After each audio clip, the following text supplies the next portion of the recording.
Louis Cardinals baseball. It's a day game. And the Cardinals looking for a sweep here at Busch Stadium. The Pittsburgh Pirates and the St. Louis Cardinals. Jim Hayes is here. That's recording. I'm Dan McLaughlin. Welcome to Cardinals baseball. The Cardinals turn to right-hander Daniel Ponce de Leon this afternoon. He's been very good in his 4 starts as a Cardinal. Last time we saw him was out of the bullpen, but Ponce could hardly be as good as he was in his Major League debut against the Reds. He loves Dan to pitch up in the zone. He knows how to get strikeouts up. An important start for him this afternoon. We'll see what Ponce has against the Pirates. Now, a good sign for the Cardinals, scoring late in games. They've done that remarkably well of late. They put up big numbers, and it's come from different guys. The Cardinals' offense seems to just come alive, Dan, in the 6th inning and beyond. 27 runs scored, 19 in the 7th inning or later in the last 4 games. Coming up, we'll go across the street, Ballpark Village, and the gang talking about a refilled bullpen. The Pirates, the Cardinals, day baseball. How about a sweep?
Baseball is brought to you by Budweiser.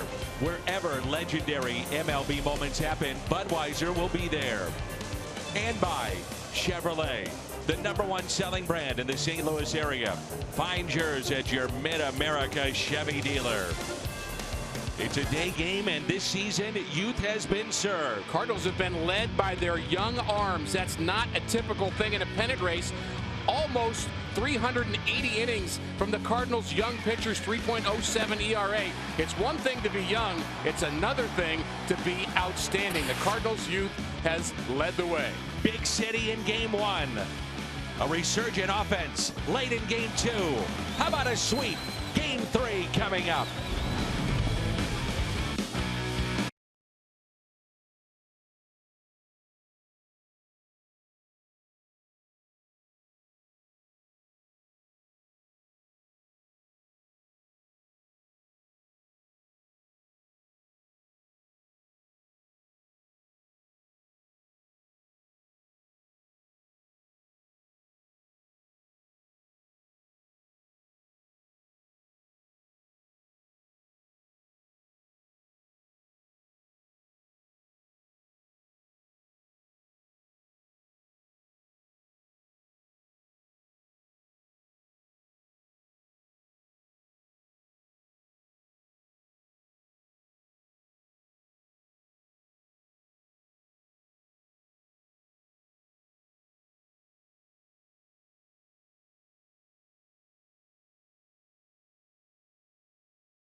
Here at Busch Stadium in St. Louis on an absolutely gorgeous day.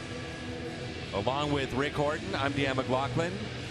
Jim Hayes is here as well. And the Cardinals looking for a sweep against the Pittsburgh Pirates. With the win last night, the Cardinals now with 81 wins. It is gorgeous here in St. Louis and 77 degrees. We look at the numbers for Daniel Ponce de Leon, making his 4th start. 2.67 ERA. He's been very, very good. He's been emotional. He's energetic on the mound. We talked in the open about his usage of the high fastball up in the zone 61% of the time. Our Hyundai pitch arsenal includes a changeup, which could be devastating, a cutter, and a curve. So Daniel Ponce de Leon against the Pittsburgh Pirates in a different looking lineup here for game number 3 for Clint Hurdle's club.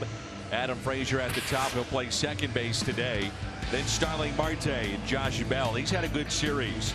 Jordan Luplow, Kevin Kramer, Pablo Reyes, Kevin Newman, Jacob Stallings, and Jamison Tyone, the pitcher, batting 9th. Not exactly the A lineup for the Pirates today, and we saw it the first 2 games. Of course, Polanco's hurt, but no Harrison, no Mercer, no Cervelli, no Dickerson in the lineup here this afternoon.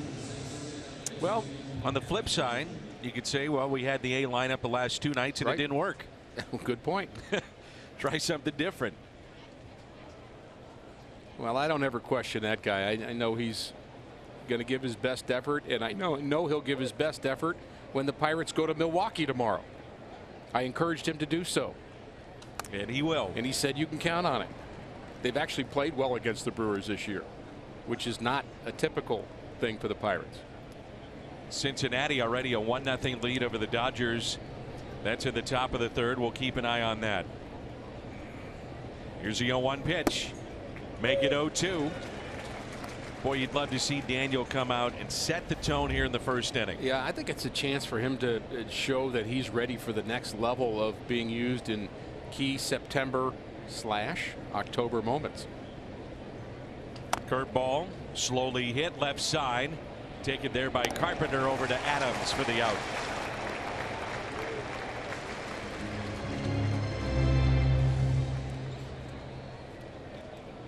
Let's go around the horn, presented by Dobbs Tire and Auto Centers. Ozuna, Bader, O'Neill in the outfield. On the infield, Carpenter, Munoz at short, Wong at second, Adams at first, and Carson Kelly gets the start behind the plate. The versatility that we talked about last night of Jairo Munoz, and he's at short today. I think you and I agreed, which is, you know, fairly rare, that Munoz is probably best at third, but really good at other places, including shortstop. You know, it's healthy to agree every once in a while. Even if we have to fake it, yes. Unfortunately, we agree on a lot of things. We do. Starling Marte fouls it back. Marte a 2-run homer in game 1. He now has 19. And that home run, his lone hit in the series, 1 for 8. Outfield straight away. And the 0-2 pitch. Struck him out. And the first strikeout for Daniel Ponce de Leon. This is Missouri Lottery Fox Tracks. A cutter from Ponce that starts out on the inner half is at the top of the zone. You normally wouldn't think about pitches up being successful, but he really works well up in the zone, as we've mentioned. It has a little extra life. I think probably he would have preferred that to be down and away. I think that was probably the intended target. And here's a guy, Dan, you just don't want to make a mistake with. Marte, a power guy in their lineup, but Bell has been swinging the bat very well of late. 4-game hitting streak. Nearly tied the game with a home run up of Carlos Martinez in game 1. He has an extra base hit in his last 4 games. 262, the 10 home runs, and he's driven in 58. September baseball, isn't this great? Awesome. Weather ideal. The Cardinals playing well. Postseason within reach. And I know we've talked about it a lot, but for those that are jumping back on the bandwagon, welcome. Always a spot for you. Plenty of room. But man, it is remarkable, this turnaround of the Cardinals under Mike Schilt. Here's a 1-1. 1-2. I've never felt like that was a bad thing to jump back on a bandwagon, because we could just hitch another wagon behind it, and it's certainly possible to include as many people that want to join, and there's nothing wrong with that. You're not sure whether you're excited about the team or not, and I think that excitement has been building since the All-Star break, and hopefully it'll build some more. 1-2 pitch, and he struck him out. Daniel Ponce de Leon, 10 pitches, 9 strikes, and a pair of strikeouts.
Matt Carpenter at the top of the Cardinals lineup, followed by Tyler O'Neill and Matt Adams, Marcelo Zuna, Jairo Munoz, Colton Wong, Harrison Bader, Carson Kelly, and Daniel Ponce de Leon.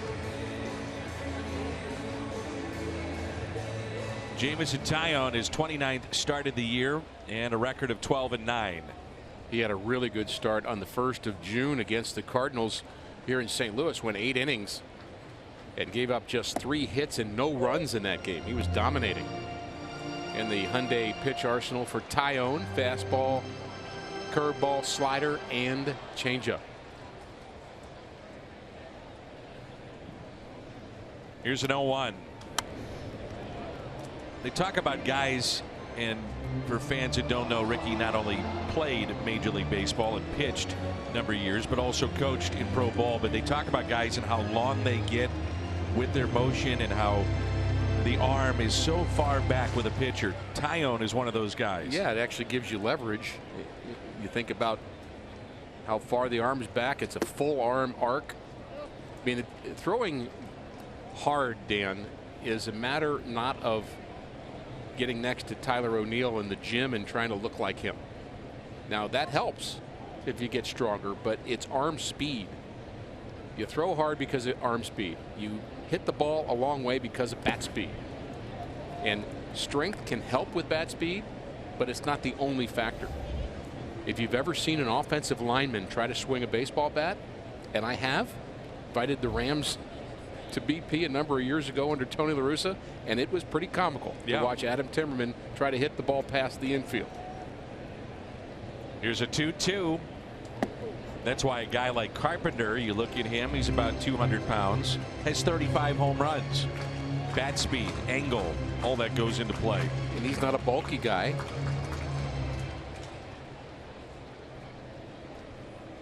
Compared to that guy who combines both bulk and bat speed. A leadoff walk for Carpenter.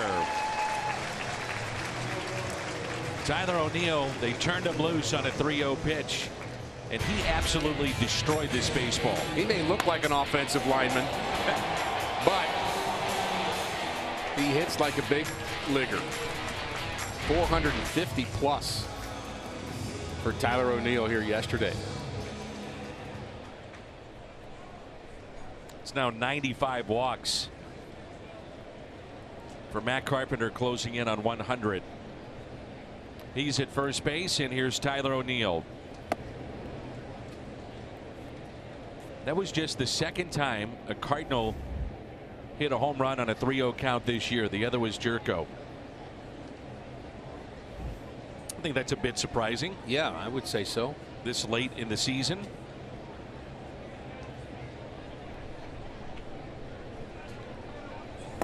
Nothing in 2.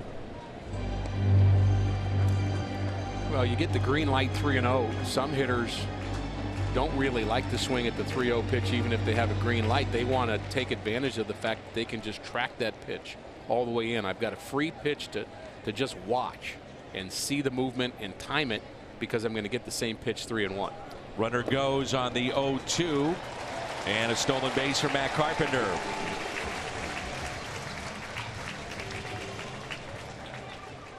Dobbs Tire and Auto Center's defense around the horn. Reyes, Marte, Luplow in the outfield. Along the infield for the Pirates, Kramer, Newman, Frazier, and Bell. And Stallings is behind the plate. Well, you would have to think that the Cardinals may have a tell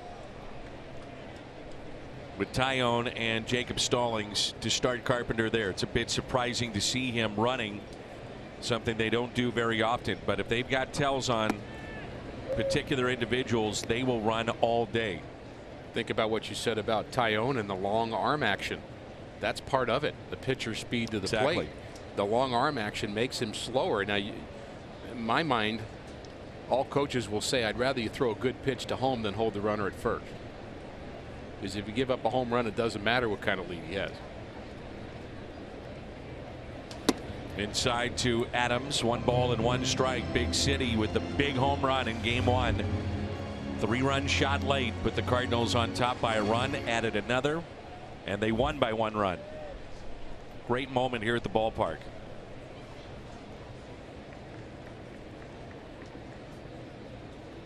The 1-1 pitch.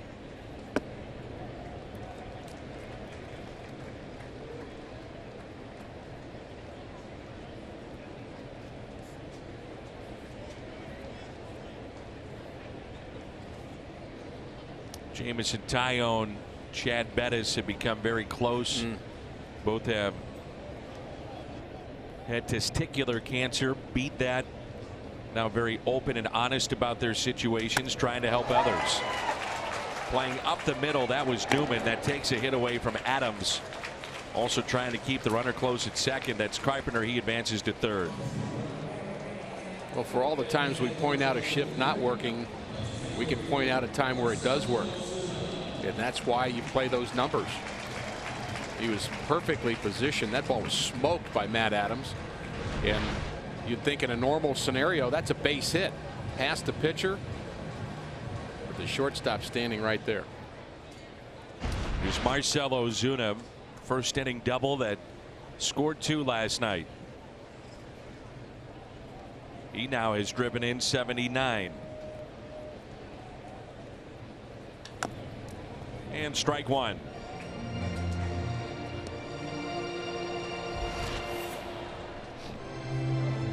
Kia drive to success and the 7-game hit streak from Marcell Ozuna. Not just hitting with authority. He's had a big start to his month of September, right around a .350 average.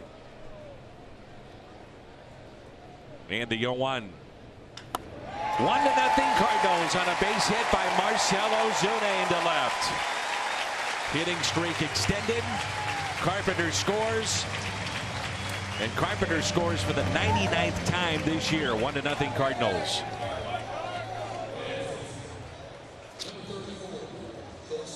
Well, one thing about Ozuna is he's hitting the breaking ball better too in the month of September. He has better balance. He's not off balance with the lower half. And he's able to handle that breaking ball and give the Cardinals the lead. Here's Jairo Munoz.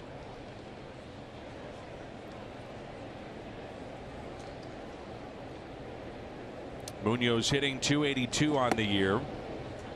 He's popped 8 home runs. He's driven in 37, all the while playing everywhere.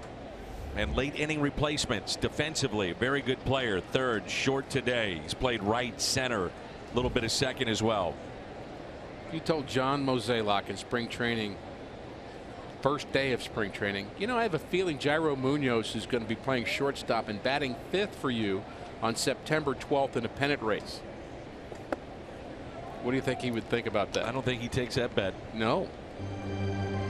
But to their credit, for anybody that would listen, they said it was a good baseball trade with Piscotty. And I know it got a lot of mention for obvious reasons with Steven's mother battling ALS and to get him back home. But this was a good baseball trade. And now we're seeing that. Hit to short and Munoz retired. The Cardinals pick up a 2-out hit from Marcell Ozuna. Carpenter, he's brought in. And it's a 1-0 Cardinal lead.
Baseball without our good friend Jim Hayes. Jimmy. Awful nice of you, Danny. Tyler O'Neill came off the bench last night. He walked and then he smoked a massive 457-foot three-run homer in the 8th. Came on a 3-0 fastball, and O'Neill told me he was grateful to get that green light you talked about, Danny. He said they wanted me to get out of this little rut I've been in. Hopefully that helped. O'Neill has been striking out quite a bit lately. He told me I've been chasing way too much. It's a question of picking up balls earlier and laying off pitches outside the zone. Everyone goes through that. Hopefully I'm past it, but Dan, O'Neill gave that ball quite a ride last night. Yeah, and that 3-0 pitch that you mentioned. And how's Ricky doing? Ricky was 96% yesterday. I was told he's a tick better, 97%, but he will battle through, Danny. Wow, 97. That drops in for a hit off the bat of Luplow. Ozuna gets it back in quickly. 97 from the Jim Hayes meter. Not bad. That's an A+ where I come from. Yeah. You want to chime in, Jimmy? I just like to listen, Danny. You know, every once in a while, I'll go. I got you. I just marvel at the way you two are so nice to each other on the air, and then I hear you off the air. And we're even nicer.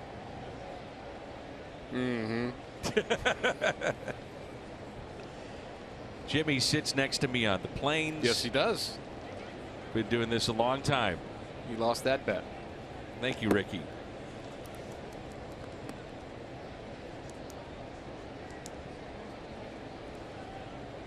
And Rick, you get the chance to sit next to the great Keith O'Brien. I do. Tom Mee sits next to Jim Jackson, one of the all-time greats, producer and engineer of the Cardinal Radio Network. God bless Jim Jackson. And there's Jim. Mike Shannon there on the right.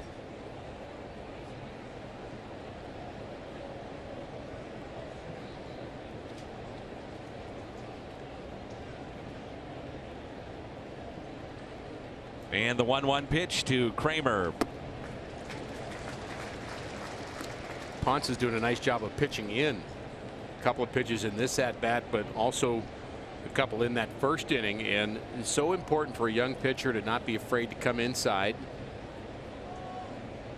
And when he gets 2 strikes, I expect this one to be up. Try to get a chase.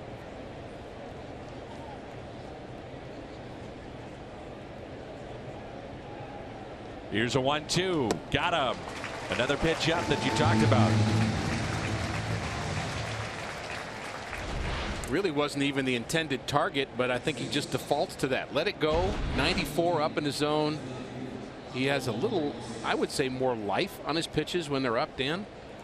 I think pitchers have to understand themselves where they are most effective, and Ponce, as a 26-year-old, I think has figured himself out. 9-4 in AAA this year, 2.24 ERA,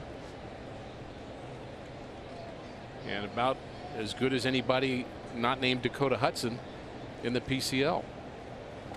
Here's Pablo Reyes. Last time we saw Daniel, he was a little out of whack. He talked about mechanically, and got off to a good start. Then all of a sudden it was 1 inning, got out of whack, and then out of the game.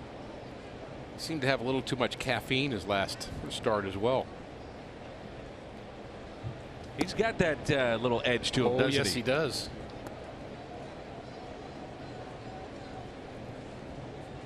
Home and road, the innings. He was so good in his start at Dodger Stadium.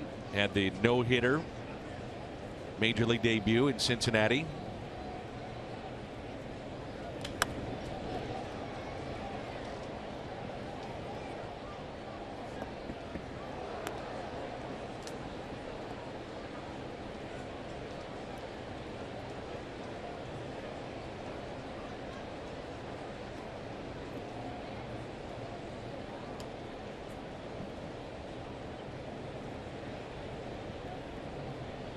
One and 2 the count.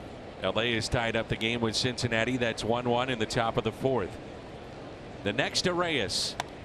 Out to left and a base hit. So 2 hits in the inning, and it brings in Newman.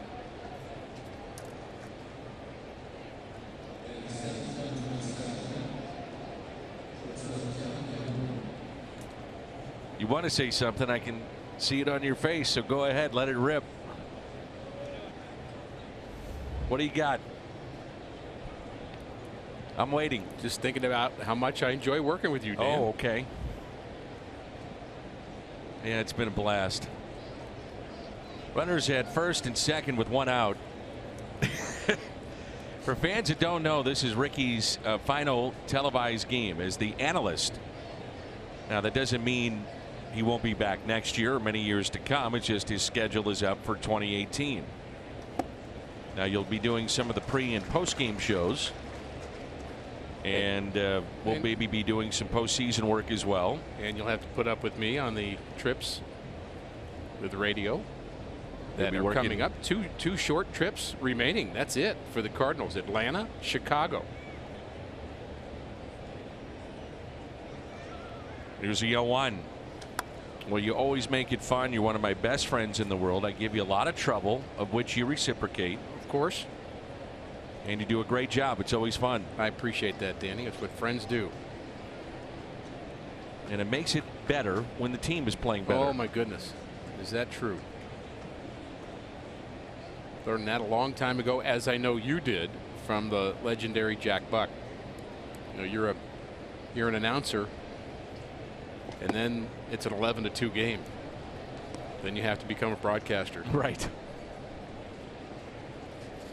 1 ball and 2 strikes. A lot of kids are here today, even though school is in session. Well, you told them play hooky. I heard you say that on the air last night. Not to call you out. Blame me. I'm all right with it. There's a base hit into right. They'll hold up the runner at third. A strong throw to the plate from Tyler O'Neill, and the bases are loaded.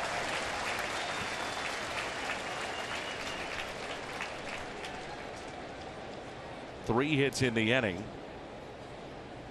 And the number 8 place hitter, Jacob Stallings. All 3 singles have come with 2 strikes.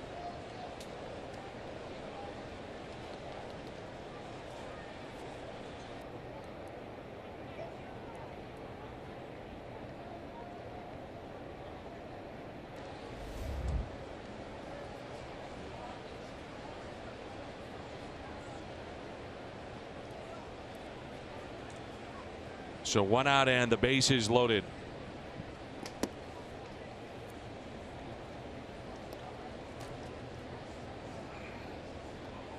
This is the son of Kevin Stallings, longtime Division I basketball coach, Illinois State of the Missouri Valley Conference.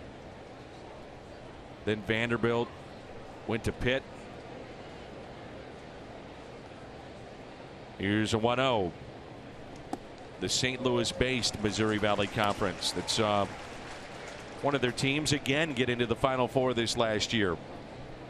Loyola Chicago. Porter Moser. A few seasons before that, it was Wichita State when they were in the conference. 1 ball and 1 strike. And a high fly ball lifted to Ozuna, but racing over to cut it off. It's Bader, and his throw to the plate is not in time.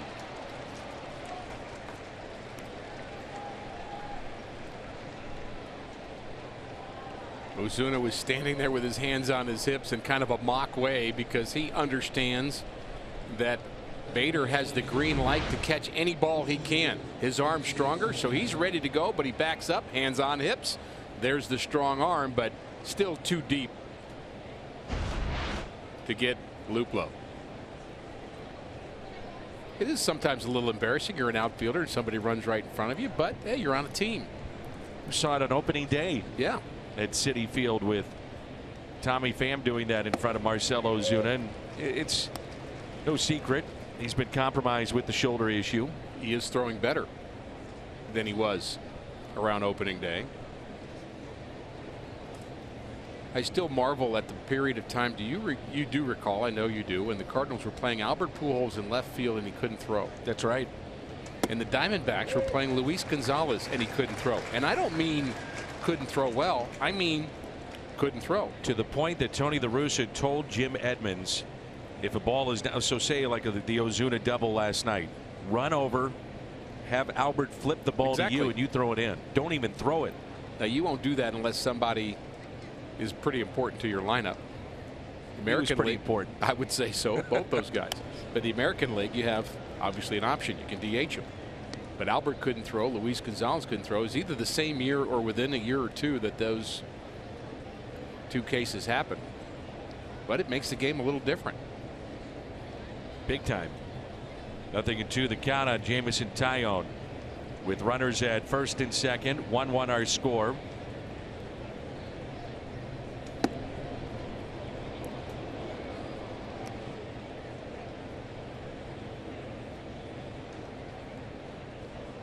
Tony La Russa's club, he's now with the Boston Red Sox. For fans that don't know, they clinched a playoff berth last night, first team to do so. And the 1-2. That time he gets the call. A couple of strikeouts in the inning. He's up to 4 through 2. And the Pirates tie it up. It's 1-1.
Coming up this Sunday, 30,000 fans 16 and older take home their very own Big Mac bobblehead.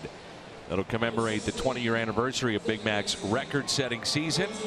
Celebrates home run number 62. Brought to you by Coca-Cola and Deerbergs. Tickets at cardinals.com/promotions.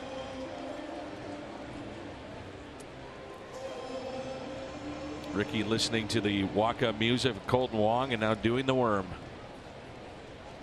Just feeling it.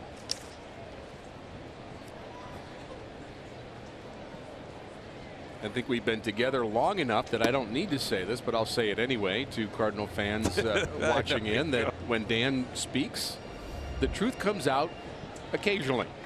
Concerning you. Concerning me. Oh, right. The other time, oh, baseball, you're on it. 100%. Okay. 100%. And Wong hits it out to deep left. Backing up to make the catch, Pablo Reyes. Only you. Only when it comes to me. It's a coin flip whether you're being honest or not. Here's Harrison Bader.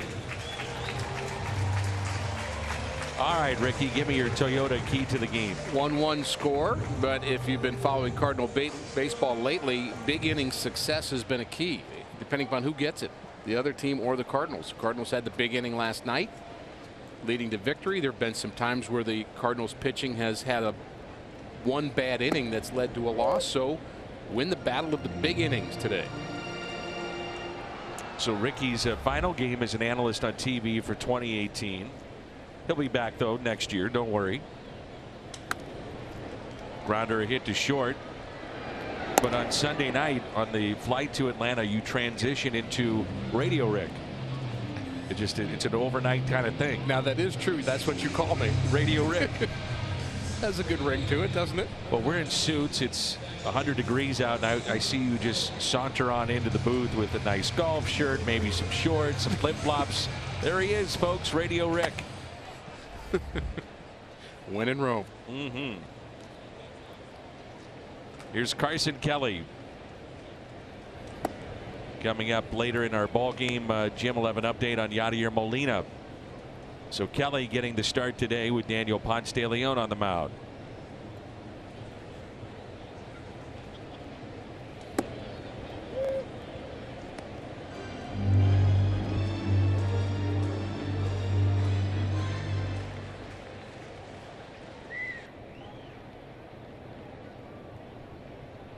Here's a 1-1 pitch. Happy 65th birthday to Rick Stewart, watching today and never misses a game. Also, Anna Hewlett.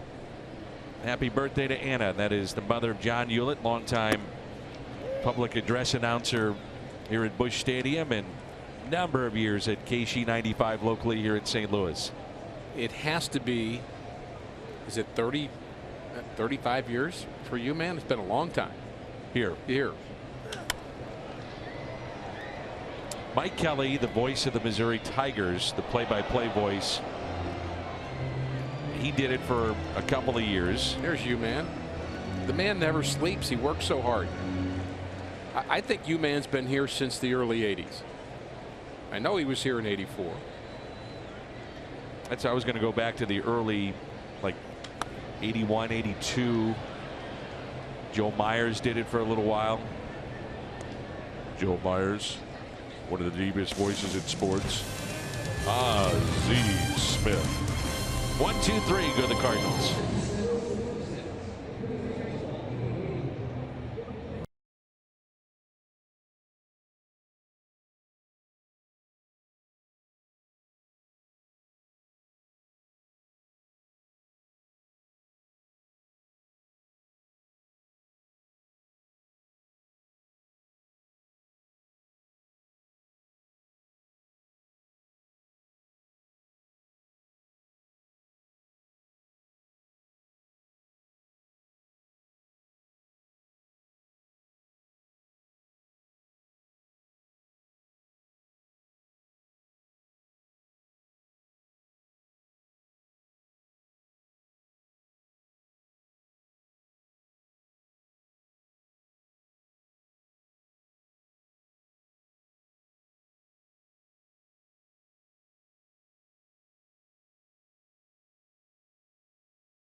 Here's a look at Randy Flores on the left, John Mozeliak on the right, and the highest winning percentage inside the division. And when you look at the National League Central standings, the 3 teams on top, the 3 best records in the National League. The Cardinals are actually tied with Atlanta now, but that's the 3 best records. It's been reminding me, Dan, of 2015 when the Pirates were part of that mix with the Cardinals and the Cubs of the best 3 teams in the National League. Yep. John Hewlett, we get official word, 34th year. So you were on it. 1983, his first year.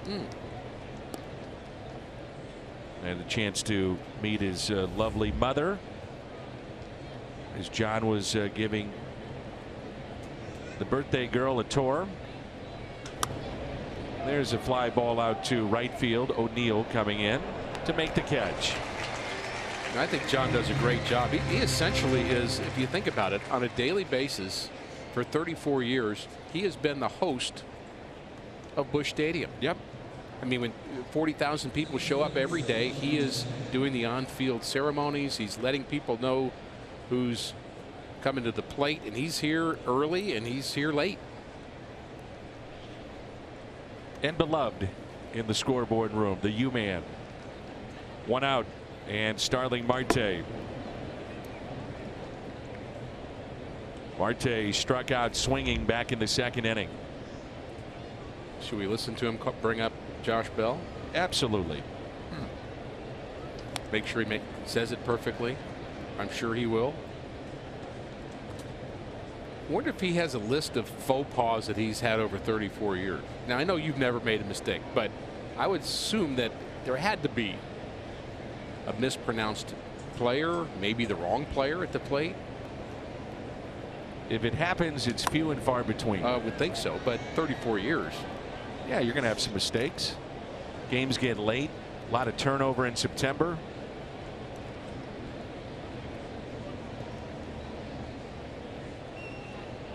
Danny Echeverria's coming up. That's a hard one to get.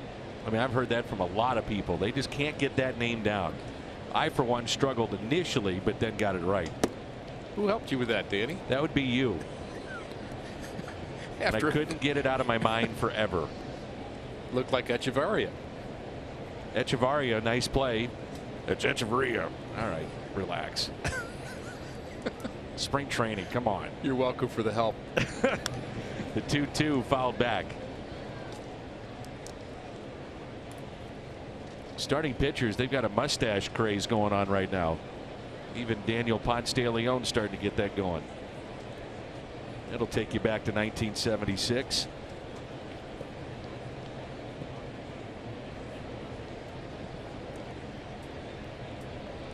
The 2-2. All of a sudden, everybody wants to look like Ron Burgundy. Bought enough food for the entire section? We understand. Great Southern Bank. We're fans too. Ron, one of the great institutions in all of broadcasting. Really a legend. Kind of a big deal. The 2-2. Ooh, watch out. First 3-ball count for Daniel Ponce de Leon. Marte doesn't like to walk. He likes to swing. Ponce trying to figure out a way to finish him off. And a base hit into left. Here's John Hewlett.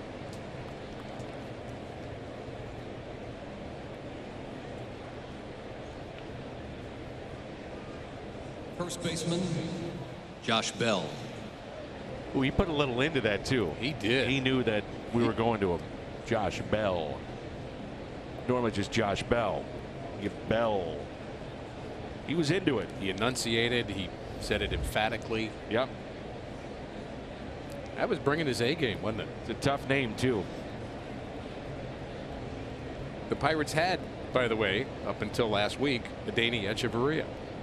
And you were so glad he was traded again. Get him out of here. I like his glove. Love and his glove. as much as you've wanted him to be a Cardinal at times, you and I both. Agreed. It would mean 162 days of pronouncing his name. Tough. Sometimes, I mean, think about any time as a broadcaster when you're doing a game, there's just some names that get you. That was mine. Oh, yeah.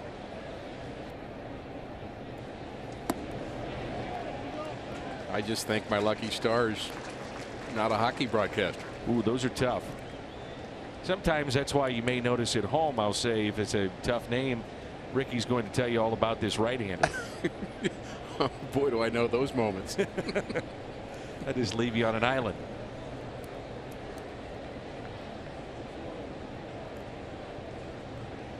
Here's the 0-1. Taken just a bit high.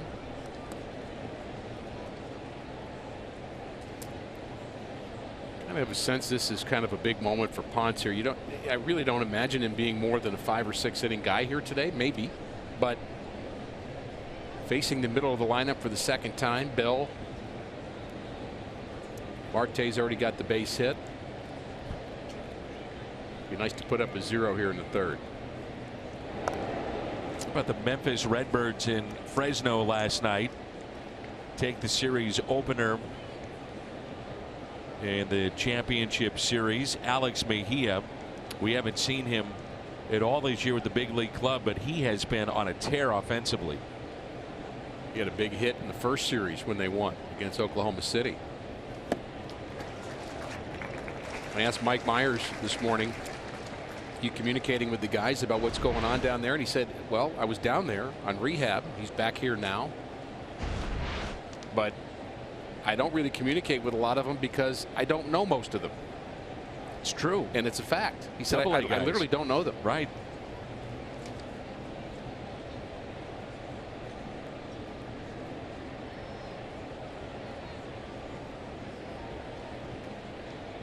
And the 1-2 pitch fouled back. Let's see if Clint Hurdle wants to be aggressive here with Marte. 32 stolen bases. He has been caught though 12 times, most in baseball.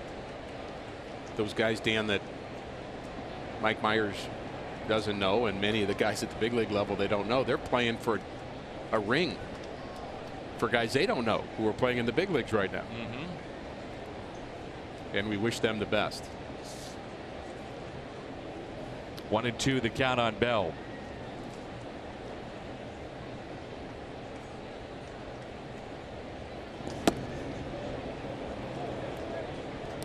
He has been right there at the top of the strike zone basically all day long.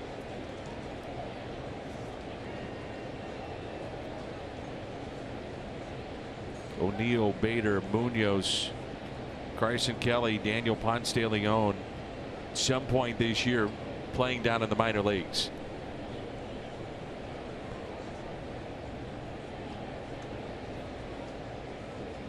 And a 2-2 pitch.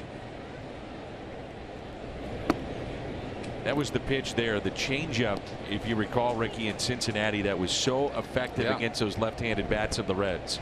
Yeah, if you talk to some Cardinals, they would say that he may have the best changeup on this staff. And, you know, that's kind of saying something. There's some good changeups. And Ponce's changeup is A+. He'll use it to get outs, and it's a good complement to his fastball up in the zone. Runner goes, and it's ball 4. Opponent's hitting .227 against that changeup. Runners at first and second. And the batter, the cleanup man, Jordan Luplow, and out to visit Mike Maddox. Yeah, I think Mike Maddox almost maybe thinking along with what we're saying about this being a key moment for Daniel Ponce de Leon, second time through the lineup, a hit and a walk with 1 out. And I mean, you hate to say the game could be right here, Dan, but it could be in the third inning. You look back at the end of the day and you say, well, where did you win? Where did you lose? And it's not always in the 9th inning or the 8th inning. And he gets a double play right here. Cardinals win the game 3-2, whatever the score may be. We may actually forget about this moment, but this could be a key time in the game for him to maybe get 2 outs with 1 pitch. You include today, just 17 games remain here in the regular season. The Cardinals in front by 3 over the Dodgers in a 4-game series beginning tomorrow. Fun matchup, Austin Gomber and Clayton Kershaw.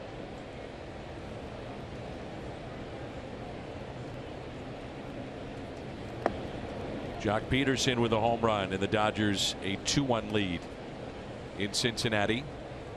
That's in the 5th. I expect more scoring in Cincinnati before it's over. That ballpark for sure.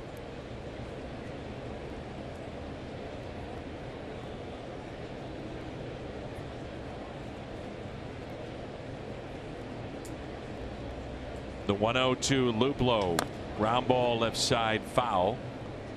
The start time, by the way, tomorrow 6:15, so we're on the air at 5:30.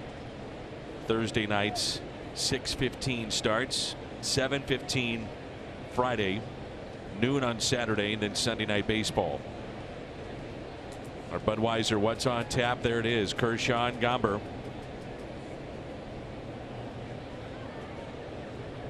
In a huge series for both franchises this year. After that, the Cardinals, as Ricky told you earlier, just 3 in Atlanta, and then come back home, final homestand, wrap up with 3 at Wrigley Field, and the regular season is through. But that trip may not be. And it's hit left side, a base hit. They'll wave him in. Run will score. That's Marte. And it's 2-1 Pittsburgh. Luplow is 2 for 2 with a run scored, and now a run batted in. Well, the downside of that is it's really the ground ball that Ponce de Leon wanted. It just found a hole, and not that it wasn't well hit by Luplow. It was, and he certainly deserves it, but that's a sinking pitch, gets him to hit it on the ground, but it's on the ground between Carpenter and Munoz. So Marte's able to score. Munoz tried to keep that ball in the infield. That's his job if possible, but it wasn't. Baseball happens. Here's Kevin Kramer, and already the Cardinals with activity in their pen, a right-hander. It looks like Tyson Ross.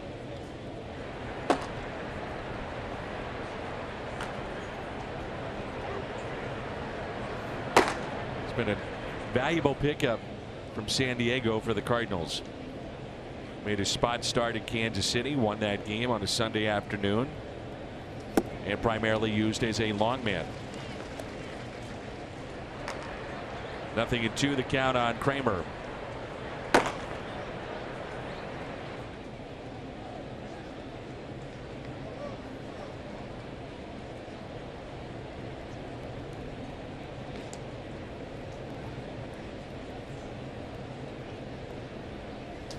And he struck him out. 5 strikeouts for Daniel Ponce de Leon.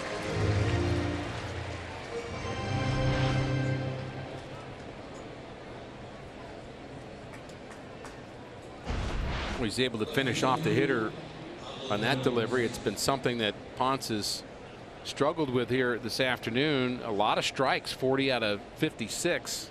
Maybe a couple of strikes with too much of the plate when he had 2 strikes on hitters early on, and he's only giving up singles. That's the good news.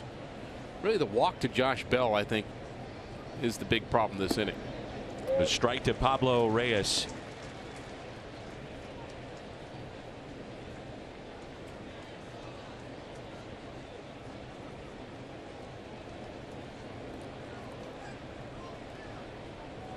Reyes guessed and hit a fastball up last time. 0-2. You go with a fastball here and elevate after 2 down in the zone. Well, it was about shoulder height, the fastball he raked into left field. I'd be a little hesitant to do that. I'd throw a cutter away.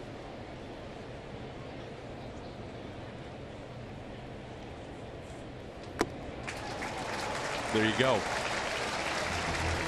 Ponce and I both got him out. I may actually start listening to you. About time.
that jersey.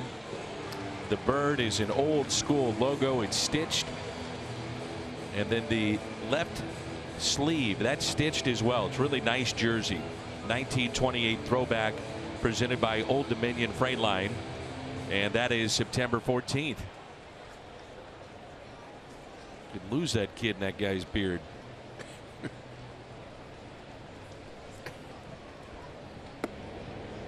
And a strike to Daniel Ponce de Leon.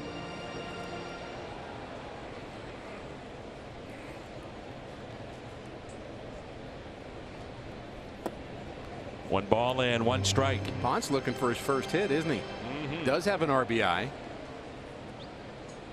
Picked that up on a ground out to short against the Rockies. The 1-1. Pulls it, and now he has his first hit. And it goes down into the corner. And Daniel thinking three. On his way to third. A triple in his first big league hit. And he's out of breath.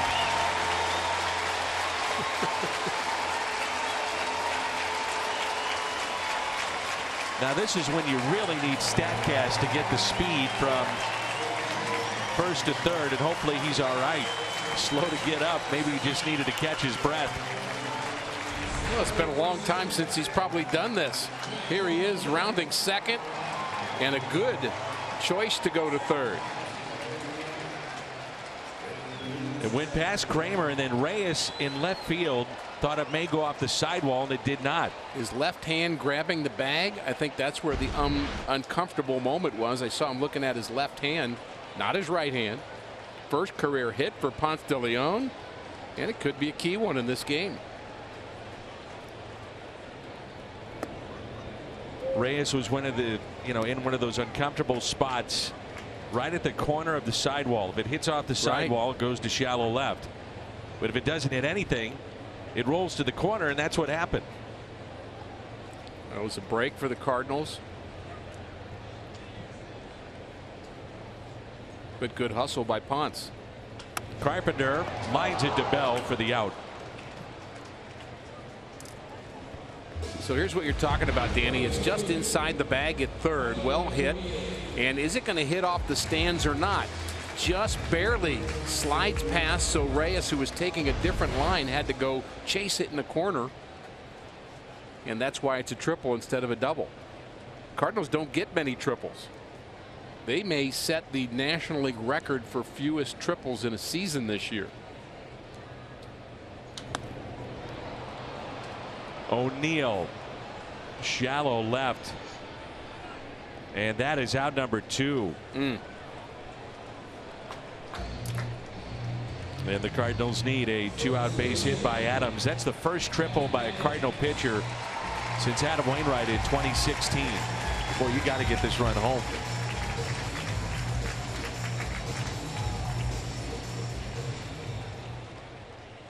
The last Cardinal to get a triple, get his first major league hit, for his first major league hit, was John Stuper in 1982. We've had John Stuper up in our booth this year. Coach at Yale. Part of the 1982 rotation of the Cardinals and won a World Series.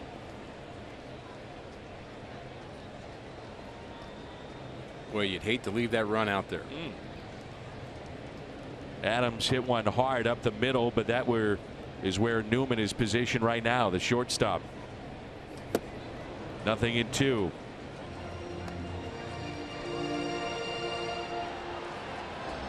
Honestly, just like to get Ponce in so he can rest. Not rest, maybe that's not the right word. Regroup. Start thinking about pitching, not base running and hitting. And the 0-2. Adams with a fly ball out to right. Luplow over to make the catch. Leadoff triple, and the Cardinals can't bring him in.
St. Louis Cardinals baseball is brought to you by St. Louis Children's Hospital and Washington University Physicians, Guardians of Childhood. And by Toyota. Let's go places. And our score is 2-1, top of the fourth, and let's check in with Jim. Munoz hit short this afternoon. He's played all over the place defensively, 6 different positions. Mike Schultz says Gyro's been really good everywhere. He said, I haven't seen any kind of weakness anywhere we put him. Schultz says Gyro's versatility is reminiscent of a member of his coaching staff. Schultz said he's similar in some ways to Oquendo. He's a secret weapon kind of guy. I just don't think you'll see him pitching or catching anytime soon, Dan. You know, let's continue with that theme of guys, as we were talking about earlier, trying to get healthier for Mike Schultz's club. And we didn't really know what was happening with Bud Norris last night. What do we know today? So he had a little hip issue during his outing last night. Bud told me he's probably not available today, but he's fine going forward. He says with that hip issue, it's been an ongoing thing, and he's okay, but probably not a go today. And Yadier Molina, a lot of fans curious about his status. Mike Schultz said that Yadi's been doing now a full range of baseball-related activities. Schultz says they're basically now waiting for Yadi to give them the nod that he's ready to go, and he anticipates that to happen any day now, Dan. All right, Jimmy, thank you. 0-1 lifted to center. Bader makes the catch. Fly ball off the bat of Newman. And there's one away. I was thinking yesterday, Dan, about some of those injuries that Jim's talking about and the types of injuries. When you talk about Yadi's injury and Jerko's injury, they're both injuries where you can feel good for a couple of days, go back and play, and re-injure it. We see that time and time again. A groin injury, a hamstring are injuries that, boy, they feel good, but that place is still vulnerable. So you have to be 100% sure that the strength is ready so you can be in there for the duration and not miss some extended time beyond that.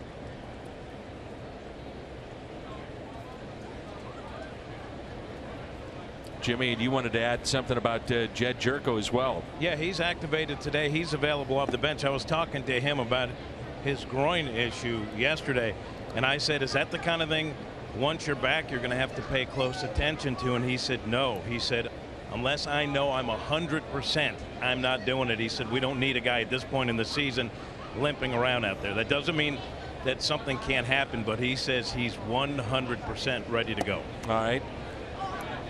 Be good to get him back. You missed him. You missed Molina. Yeah. You missed Wong. Yeah, absolutely. And the full complement of players for St. Louis. Well, you miss those guys, but you just keep playing. 3-1. And you have to keep playing with confidence. Hey, we miss Alex Reyes too. I miss Alex Reyes. Big loss. I mean, I don't think it's far-fetched to say he has the type of ability. If he's pitching for a whole season, he's a 15-game winner for the Cardinals. Pulled foul. I mean, Ricky, if you could get him healthy for a full year and he makes 32 starts, 15 wins. Yeah, sure. If not more, maybe. If not more, right. I mean, he's certainly got as high a ceiling as you can have. And I don't mean that to put pressure on him, but I don't think he'd feel that way hearing that anyway, because he understands his ability and what everybody thinks about him. Line to Wong, and he's got the catch. 2 away. All right, this is what I wanted. Sprint speed, StatCast AI powered by AWS. First major league hit, a triple. It's not Harrison Bader, but I think pretty good. Hey, you're at third base. Jamison Tyone, and ball 1.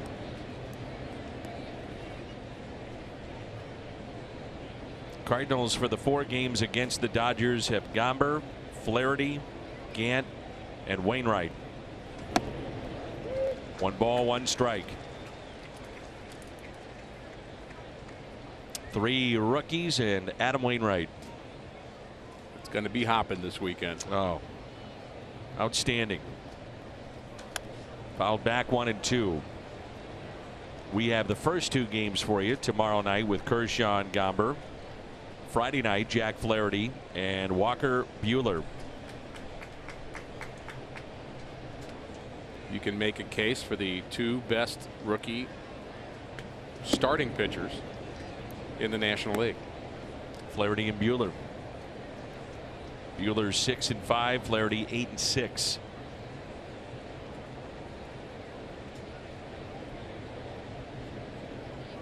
The 2-2. Back to Daniel. Flips to Adams for the out. And a 1-2-3 inning. Ozuna, Munoz, and Wong coming up.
Of the Pirates.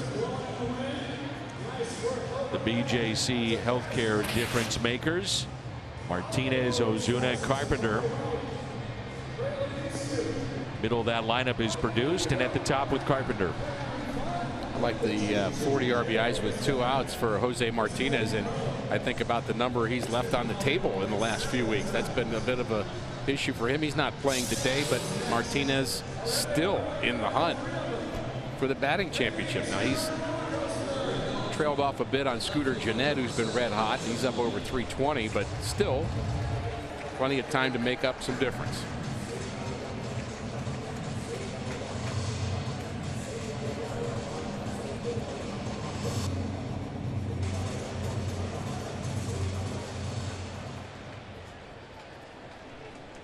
Here's Ozuna, a 2-out RBI single.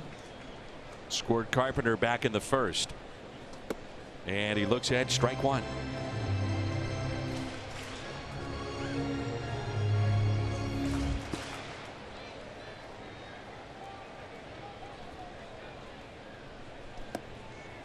Oh, and 2.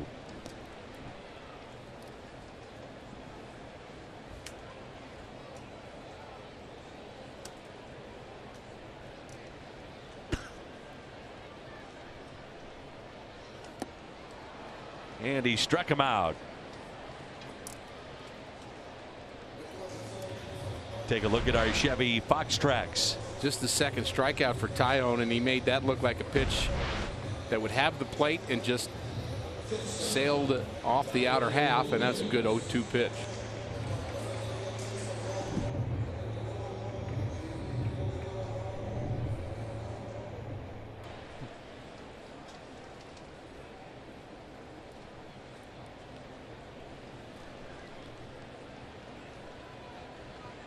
Now Munoz, nobody on and 1 out, and a ball inside. Last 4 starts, how about that? 29 strikeouts to just 4 walks, ERA under 2. Well, you run into a hot pitcher, you just want to certainly change the mojo. The Cardinals have done that collectively against the Pirates, who came into this series having won 5 straight. But the Cardinals still have taken care of business, at least in the first 2 games. And remember when the Pirates are playing so well, had added Chris Archer, and the town was buzzing about Pittsburgh getting back in the race. It was a hot team in Pittsburgh, and the Cardinals won 2 of 3. 2-1 the count on Jairo Munoz. Grounded out to short first time up. Talked to Clint about Jung Ho Gung, and you think about when they went through that 1 winning streak and they had the potential of getting Gung back late, but then he got re-injured and is out for the year, and they have an option on him in the offseason, and they have to think about whether or not they want to exercise that option and keep him or not. And they traded David Freese to the Dodgers, so we'll see him tomorrow. So 2 outs, and the batter is Colton Wong. Ricky's going to start getting into this music. It's a little different this time. I think what we need to do is ask Colton about the original music, and I meant to do that today and I forgot. I understand there's a personal tribute that's part of that. Oh yeah, and of course it's true of all players. They have their own reasons. Talked about your walk-up music with Barbra Streisand, how important that was for you. I'm actually trying to think of a Barbra Streisand song and I can't. Bette Midler was your second choice.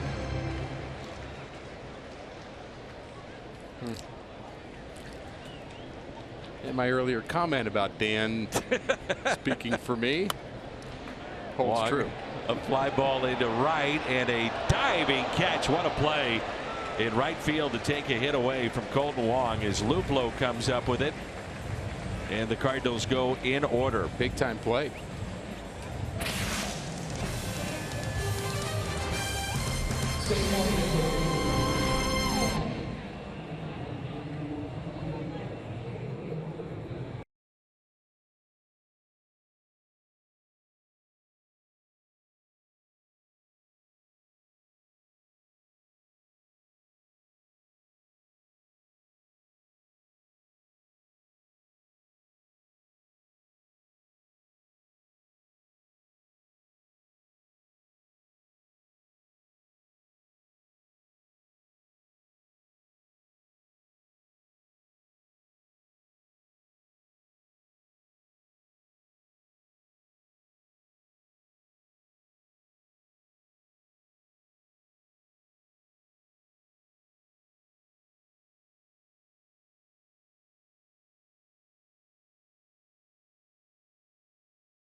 On our score, we're in the 5th inning, and the top of the lineup. Here's Frazier, 0 for 2. You know, we were talking about walk-up songs, and I think our fans would be curious to know this, that Jim Hayes, his dad, was a great entertainer, and I mean this sincerely. Extremely talented, to the point that he had a top hit, the charts, called the Old Master Painter back in the 50s. And Jim's dad used to sing the national anthem at Old Yankee Stadium before the Yankee games. I didn't know that. Yep. Unfortunately, that great talent didn't go from generation to generation in the Hayes family. Knew that was coming.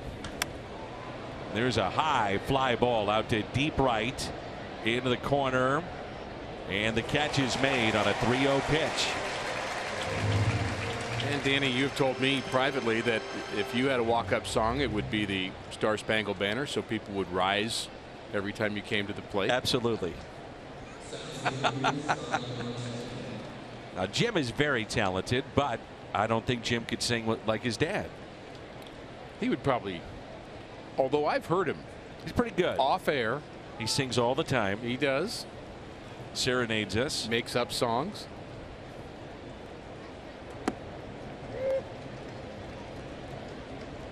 Jim, the Old Master Painter from your dad. 1954, Dan. That would be my walk-up song. And I have sang publicly, although it wasn't intentional. Apparently, when I was joking around singing before our pregame show, someone in master control hit the wrong button, and me singing was in the middle of Cardinal Insider. That's true.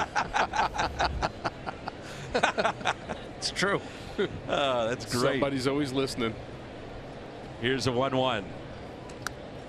Jim's got great stories, Jim, from the New York area of going to Yankee games. And Jim was telling me about trying to find parking at Old Yankee Stadium, and if his dad didn't have it, he could get a little frustrated with that New Yorker, you know. He didn't like that. Forget about it. There's a ground ball. It's fair. Adams. Oh, what a play. Very nicely done by Big City. I don't think there's another way to make that play other than a backhand flip and hope it's up right on time. He's going in that direction. He's got to be fairly quick, and Ponce was there in time. But there's the angle he had. He had to pick up Ponce, backhand flip. Marte runs well. That was nicely done. I think Big City, my view, I would say he was an underrated defensive first baseman when he was with the Cardinals. Now, we haven't seen him a lot this year, and I'm not sure if he's progressed or regressed in that. But that type play doesn't surprise me too much coming from Big City. You know, we have a former Cardinal that watches a lot of our games, AJ Pierzynski, and he wanted to make sure that everybody knew. He said, tell the cat that he's a better singer than interviewer. That's from AJ, Cat. Yeah, you didn't say it, but you were really quick to pass it along. AJ, it was a brief time in St. Louis, but man, was it fun to have him here. Can I jump in? Sure you can, Jim. So AJ came to the Cardinals with the reputation that he wasn't necessarily great for the clubhouse. And it shows you just how wrong those reputations can be, because he was beloved by his teammates. He was great to have around, although he's a little too critical of my regional cable reporting skills, and now apparently my singing. You don't like that, do you, Jimmy? That's fine. They said sometimes you got to throw in a rusty nail when they picked up AJ. Everybody loved him, Dan. Yep. 3-1.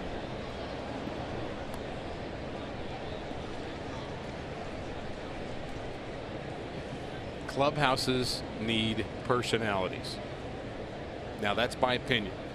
People may differ on that. I think that's part of chemistry of a clubhouse. And I don't necessarily, you need to have a personality. Little chopper, that is fair. Adams to the bag. Well, they're not going to, no. Let's stay right here. We're going to go to break, but let's keep it here. Apparently that is off his foot. I'm not sure it was. May have sold it, but the Cardinals certainly could take a look at it. I think they're thinking about it. As Bell continues to limp, the Cardinals continue to look at it. And does it hit his foot or not? I can't tell. Not by that angle. So he either gets an extra pitch or an Academy Award or both.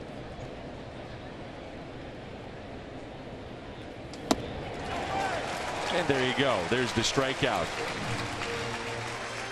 Funny story about AJ Przinsky when we come back and talking with an umpire. Big City, nice play.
Andy Flores, Michael Gersh, John Mozeliak, Old Dominion bringing their best. Most consecutive seasons at or above 500. The Cardinals want to run 11. Here's Harrison Bader. So I told you I did have a funny story about AJ behind home plate, which AJ's quick-witted, funny. As Jim said, kind of a rusty nail, but you got to have personality. So when he was with the Red Sox in 2014, he asked the umpire for a new ball after a walk, and none of the baseballs had hit the dirt. AJ said, "Excuse me, can I have a new ball?" The umpire, "For what?" AJ, "One you can see." "Goodbye." Bing, out, gone, ejected. "I want one you can see." I like that. I do too. And if I'm the umpire, I'd laugh. Evidently, he said it to the wrong guy. Right.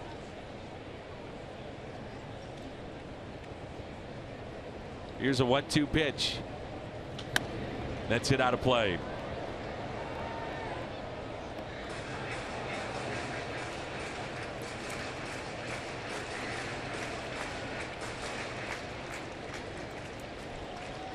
Mike Myers up and throwing. Well, we're glad AJ's watching, and Tom Lawless also watching our broadcast today, another former Cardinal. And he texts me between innings that we are 100% correct about clubhouses needing characters. And here's a guy that managed in the big leagues, coached in the minor leagues for many years, coached both Jose Altuve and Albert Pujols as minor league players. How about that? It's pretty good. It's going to be a tough play. Bader hustling and save. A leadoff base hit for the Cardinals in a 2-1 game here in the bottom of the 5th.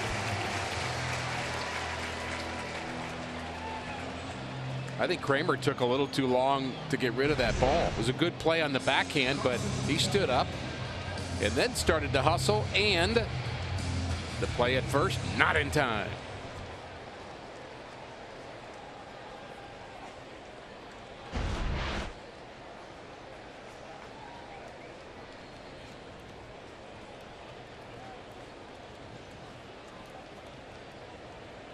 A lot of options right here for the Cardinals. A 2-1 score. You're in the 5th.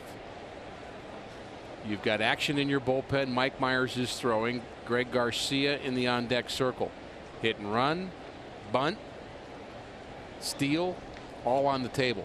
Kelly does go to right field well. Couple of hits over the weekend going to right field. That was the 17th infield hit for Harrison Bader. Cardinals are running with Carpenter back in the first. You got to think Bader's on the move at some point. Carson Kelly drops down the bunt. A beauty. Pirates were desperately worried about Harrison Bader going from first to third on a bunt, and I think rightfully so. Perfect bunt by Carson Kelly. It's that tying run into scoring position. So Greg Garcia pinch hitting for Daniel Ponce de Leon, who gives the Cardinals 5 innings, strikes out 7. I don't know if you noticed, Dan, the sprint towards third base. Oh yeah. Shortstop, catcher stalling, all 5 of them, racing down to that bag to make sure Bader didn't take that extra base.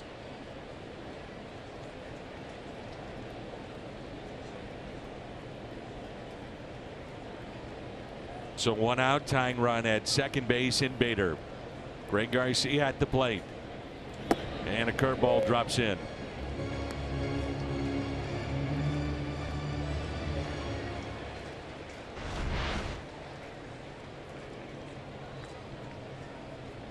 Perfectly located curveball on the outer half. And the 0-1 to Greg.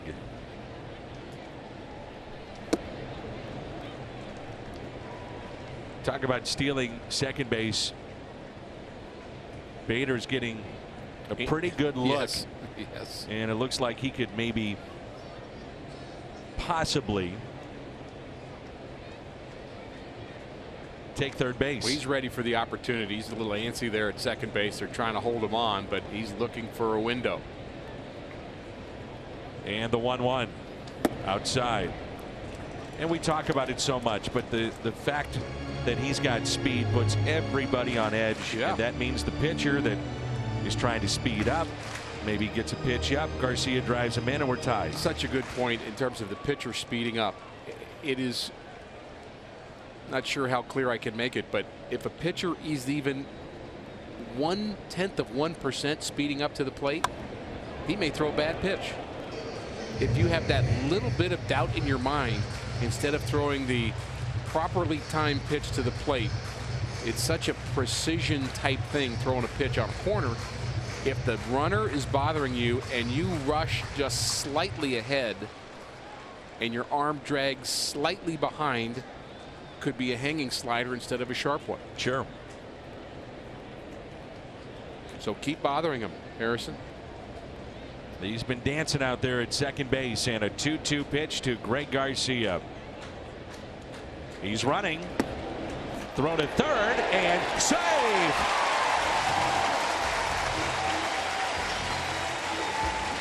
And again, the Cardinals will have the tying run at third and less than 2 outs.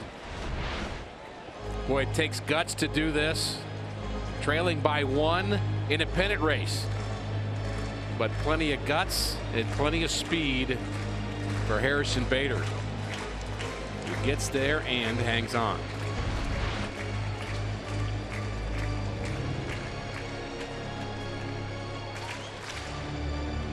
And now the infield is brought in.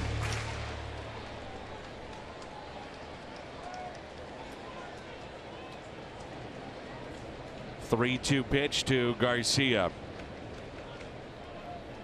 The check swing. They're going to say he went.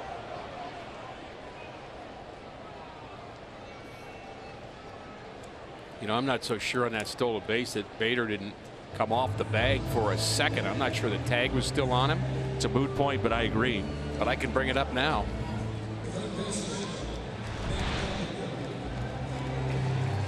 Greg arguing that he didn't go, but he did. Didn't want to go, but he did. I thought it too, Ricky, that he was initially safe, but his momentum took him off the bag, and his arm, and I'm not sure about this, but the arm off the bag and then waiting for the lower half of his body to catch back up. So he's still on. Now the question is the tag still on him? really close. When I saw it in slow-mo after his arm came off the bag, the second time we saw it, I thought he was off the bag for a split second. For Bader's second time he has stolen third base this year. Team has done it 5 times overall.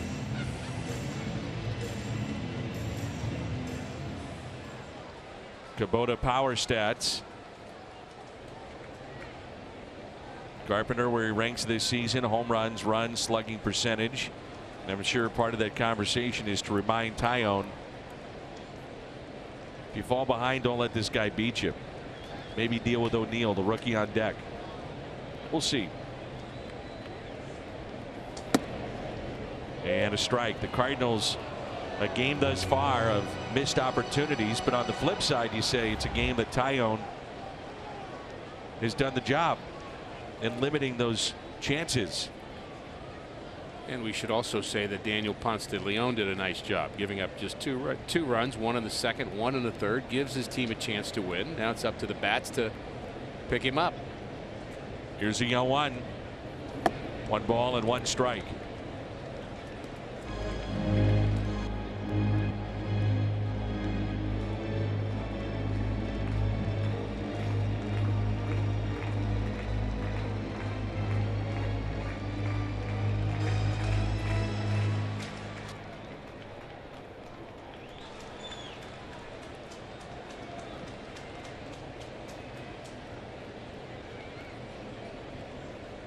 Here's a 1-1.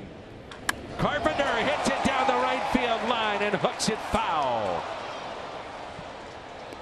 Right in his wheelhouse. Well, he saw it and he needed to stay back about 1/10 of a second longer before pulling the trigger. Stay back, stay back. Oh, just out in front of it a little bit too much. Otherwise, it's 3-2 Cardinals. Cardinals with runners in scoring position in the series, 10 for 22. They've driven in 16.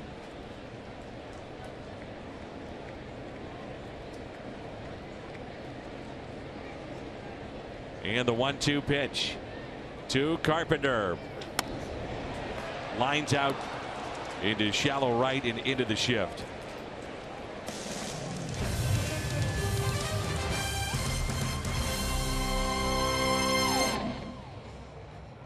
It's now time for 15.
'16 and older receive a replica 2013 NL Championship Mystery Player ring.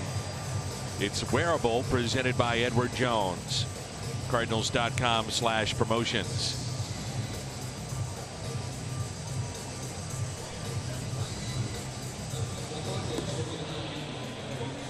The Pirates with a 2-1 lead over the St. Louis Cardinals.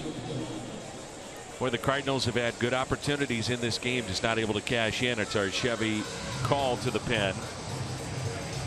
And it's Mike Myers, who's just back from Memphis. He did pitch an inning in the playoffs out of the bullpen, and There was a day he was scheduled to pitch and he was ill, and then the next day was a rainout, so he got kind of a little extra rest, and he had a good inning, was ready to go, and glad to be back again in a big league uniform. And we'll see what kind of stuff he has. He's been dealing with shoulder tendonitis of sorts, and Cardinals could use him down the stretch. Well, it's a beautiful day here in St. Louis.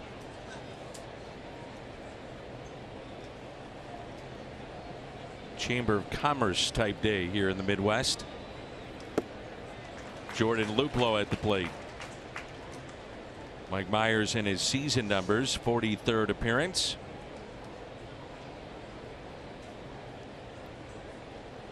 They're starting to stretch out in the Pittsburgh bullpen.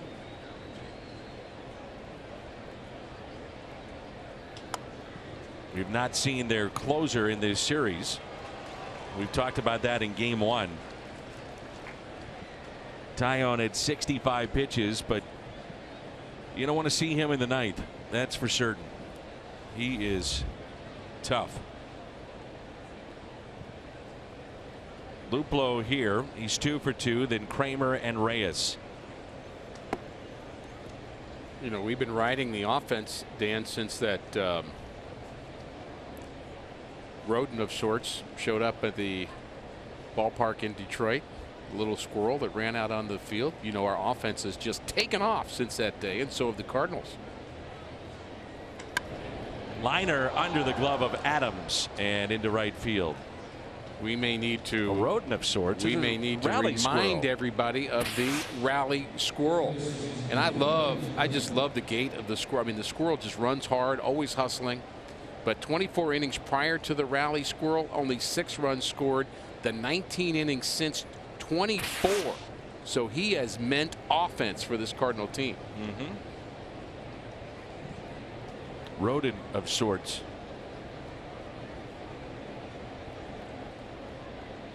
Not really a rodent, is he? It's the rally squirrel. That simple. And it's the same one from, that's right, 2011. We put them side by side, and we saw their gaits and their tails, and we thought, okay, got to be the same guy. No doubt. And it was.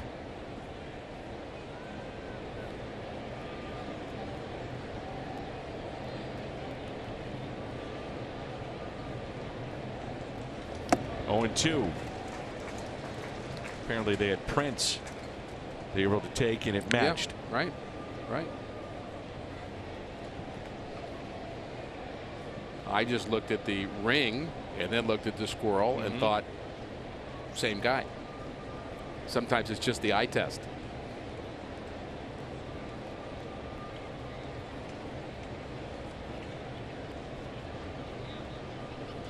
Here's an 0-2 pitch. I liked your idea for a few years ago in San Diego, what you wanted to see put on the ring. I knew you were going to say that. Tell the story.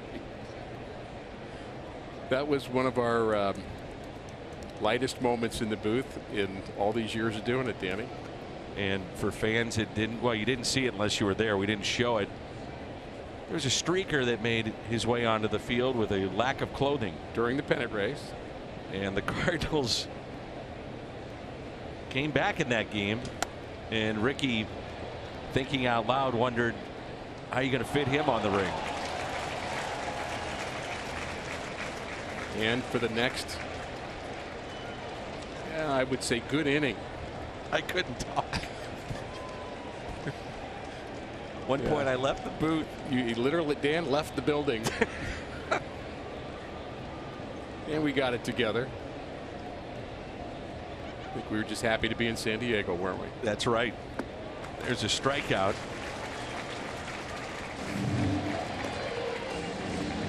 It brings in Pablo Reyes. It's a good slider by Myers. Basically a 2-pitch pitcher as a reliever. We've talked about that throughout the season. Moving from starter to reliever, he's gotten better. You wouldn't say that, at least so far, about Luke Weaver, trying to find themselves in a new role. I know he had a rough day yesterday. Still hope for the best for Luke. Still a big fan of his. It just was tough yesterday for him. But Mike Myers is, I think, gotten better as a reliever. Runner goes, and a base hit into right field. We'll stop there in a hard hit ball. And runners at first and second.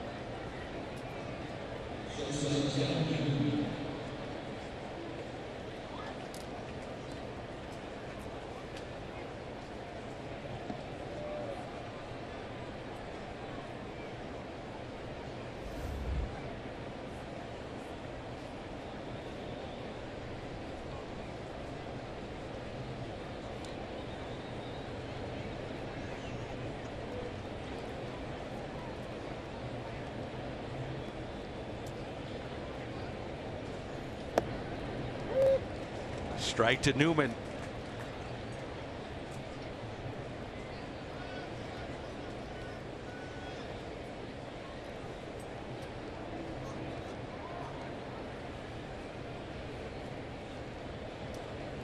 Newman. Popped up. Adams giving chase. Back to the infield, and it's out of play. So who do you like better, Newman or Kramer? Kramer. Yep. You're a big Seinfeld guy, aren't you? I thought we were talking baseball here. Kramer. Kramer struck out 3 times today, but He's looked good doing it, though. okay. Just missed.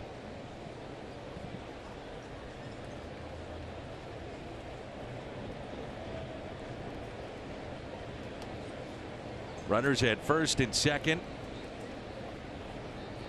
0-2 pitch to Newman. Off the glove of Myers, and everybody safe.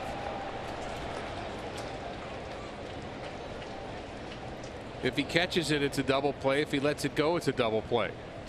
Perhaps. I said off the glove. It may have been off the wrist or arm. Looked to be off the glove. Colton Wong makes that play. And it is off the glove, but off the edge of the glove. If he's able to time that up right, again, maybe he picks off one of the runners, and just a bad break for the Cardinals here. Well struck. There it is, hitting off the glove and right in between Munoz, Wong, and Myers. Oh boy.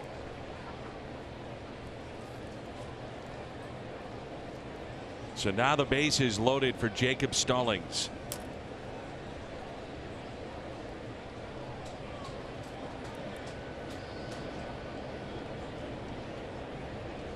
Newman with 2 hits. Stallings, strike 1. Well, if you bear down and get him here, you've got Tyone on deck. No activity in the Pittsburgh bullpen. It's a chance still to get out of this inning.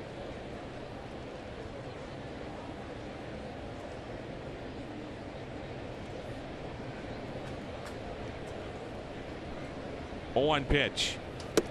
1 ball and 1 strike. Stallings came up in a similar situation on almost, in fact, it's the exact same outcomes that we had in the second inning. A leadoff base hit, a strikeout, a base hit, a base hit.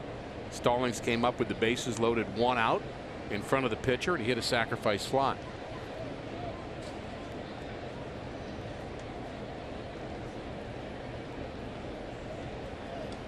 Outside 2-1.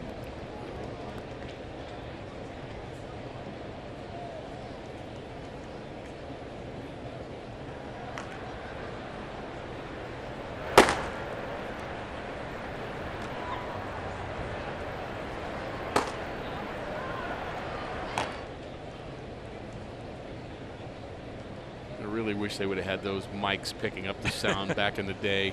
Popping gloves. Throw 160 miles an hour warming it up, and pow. Yeah. 2-1 pitch. Fouled back. Want to buy or sell tickets at the last minute? Get the StubHub app and you can grab 100% MLB verified tickets up until the first pitch. Sell your extras to another fan. Get the StubHub app today. Official partner of the Cardinals.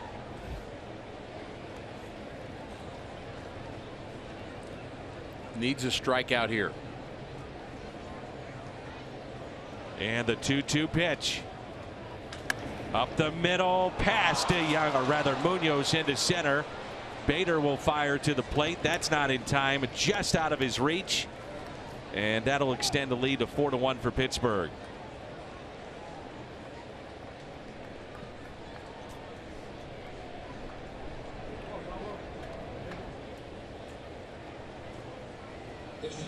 That's a dagger right there. You're ahead, or at least have 2 strikes on Stallings, and the slider gets a little bit too much of the plate. Stallings, it looked like he was looking for it. Just drove it up the middle. Again, the ground ball to short, and that's a double play end of inning, but finds a hole. And again, he hit it hard enough, so give him some credit. Tyone gets the bunt down to Adams. They'll apply the tag, and let's see if they go back to the bullpen. Webb has been throwing. You'll have runners at second and third. I think so. The lefty Frazier coming up. Yep, that'll be it.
The stats, the highlights, MLB game of the day. Check it out. Reduced rates for the pennant race. MLB.tv. And Tyler Webb is our Chevy call to the pen. This will be his 15th appearance. Cardinals pen in this series. 9 runs in 6 2/3. Done a nice job. Webb has. But he's got to stop the bleeding here. Talked about the big inning, and it feels like a big inning right now, considering the fact that it's the 6th inning. But we do know the Cardinals like to score 7th inning and beyond, as we talked about in our open. So plenty of hope. Here's Adam Frazier. This becomes a huge appearance. 4-1. We've seen it. The Cardinals come back. You get 6-1. It's going to be tough.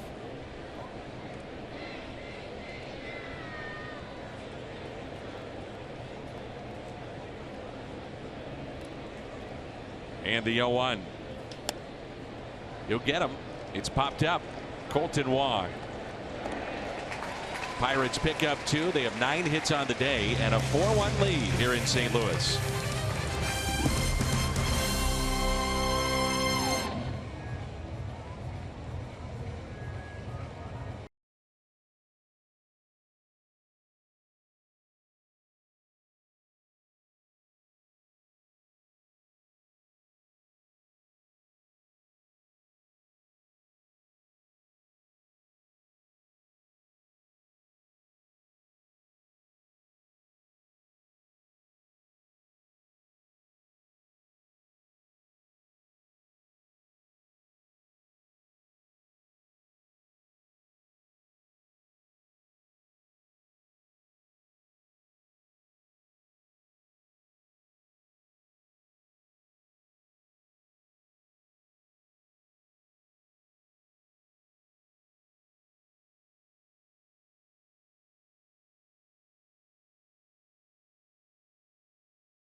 Brought to you by Budweiser. Wherever legendary MLB moments happen, Budweiser will be there. And by Ford, going further so you can. So Tyler Webb gets his man Adam Frazier to strand a couple. Keeps it 4-1. And St. Louis with O'Neill, Adams, and Ozuna coming up. Only 65 pitches on the day for Jameson Taillon.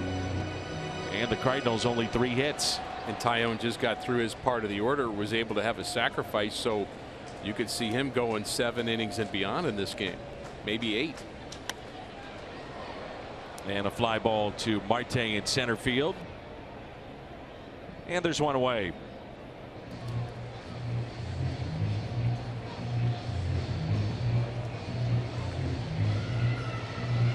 Now this walk-up song really does fit Matt Adams.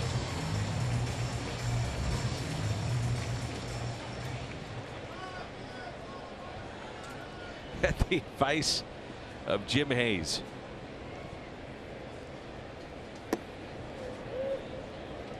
I'm not sure why Jim picked that song, but it's worked. I believe Jim said it had something to do with when he was here last. That was one of the ones he chose. So it was a nostalgic choice. Going to the count. With just 3 hits, the Cardinals just have not gotten things going, not taken advantage of the couple of opportunities they've had. They haven't had many. Taillon's been very good. Strikes out Adams. 4 today. Marcell Ozuna.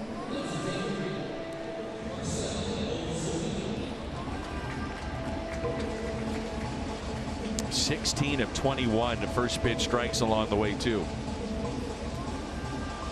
Here's Marcell Ozuna.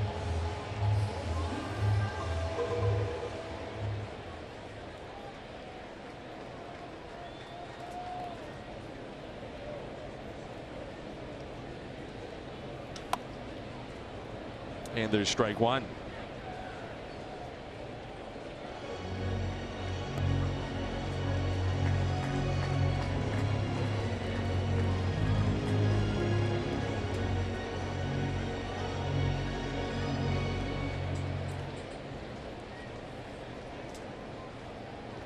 Sometimes it's not exactly the wine and cheese crowd here. That was my yoga instructor. Is that right?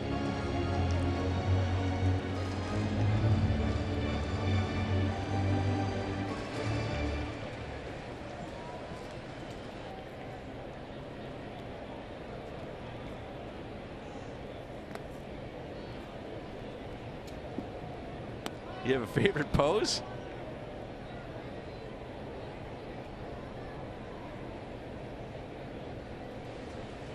I love them all.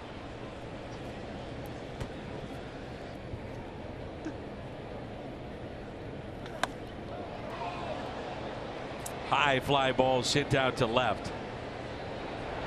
And the catch is made.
Open house Saturday morning. Blues take the ice for training camp.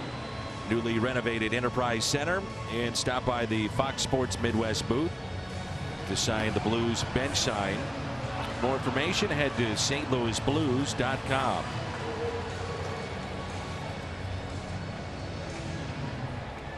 Here's Dominic Leone in a 4-1 game in the top of the 7th.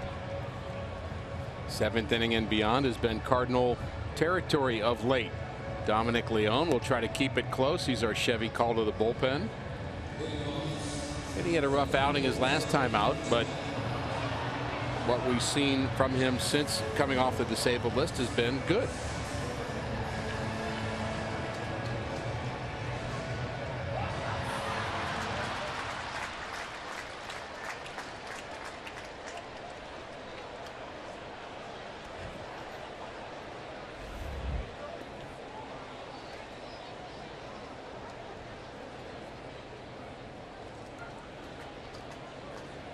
There's Starling Marte, 1 for 3 with a run scored. Cardinals out hit in the ball game 9-3. Daniel Ponce de Leon, Mike Myers, Webb, and now Dominic Leone.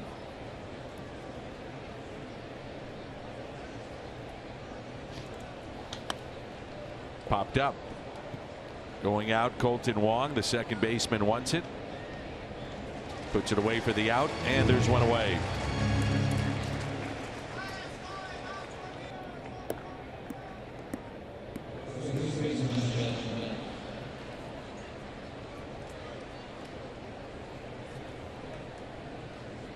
You do a lot of yoga? In the off season mostly. So you got your instructor some tickets today. And got him out to the ballpark. That's great.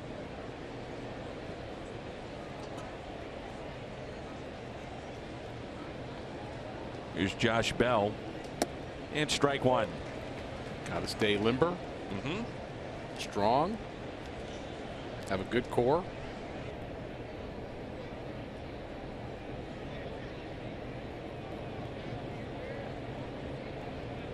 One. And a base hit into right.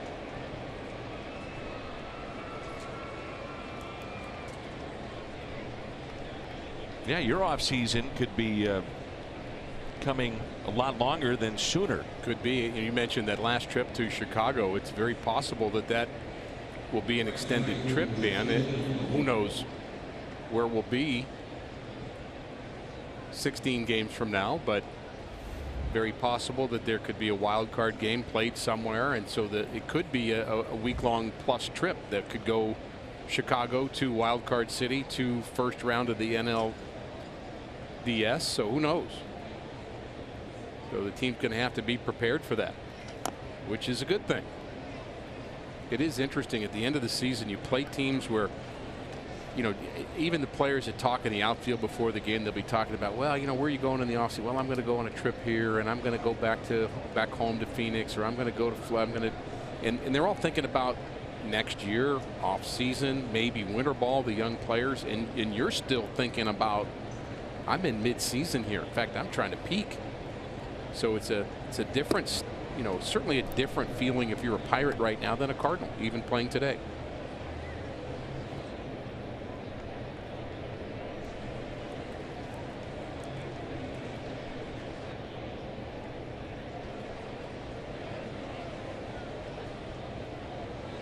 About that experience if the Cardinals get to play in October. Be good to have those guys around. Well, as Jim said, Yadier Molina at some point could be returning the weekend against the Dodgers or starting tomorrow night. We'll see. Those guys have been through an awful lot together.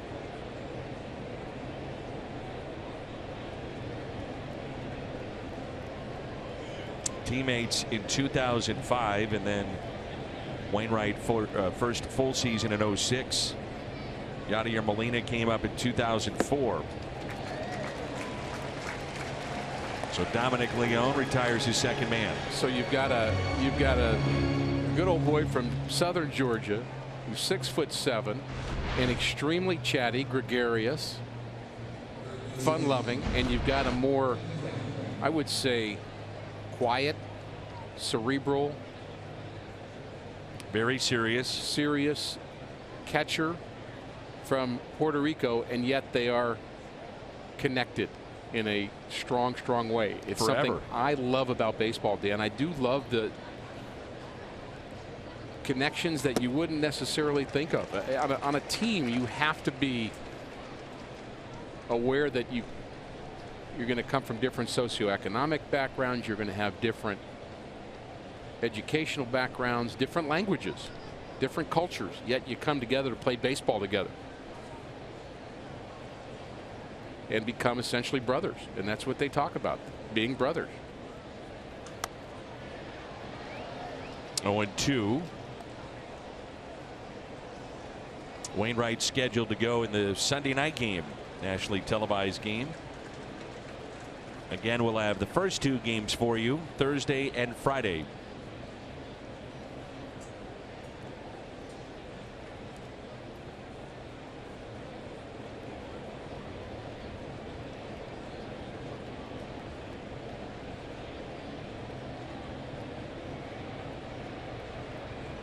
Oh-2 pitch in the dirt. October 19th of 2013. Wainwright in Game 5 went the distance. The Cardinals off to the NLCS.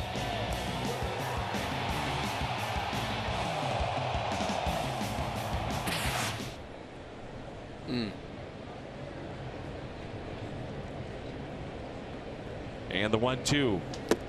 Good work by Dominic Leone.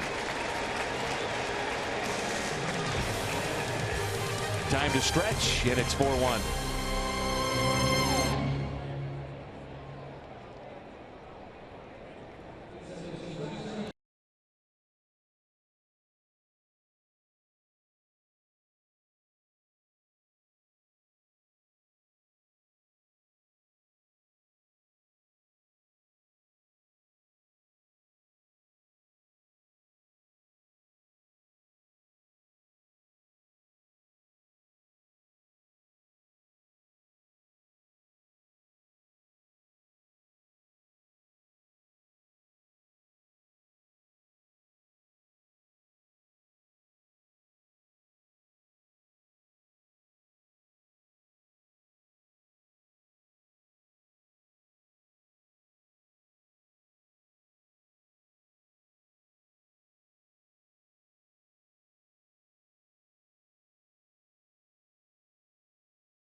For baseball, and it's a look at Jameson Taillon, right-hander, pitching so well against the Cardinals here today. He's allowed just 3 hits.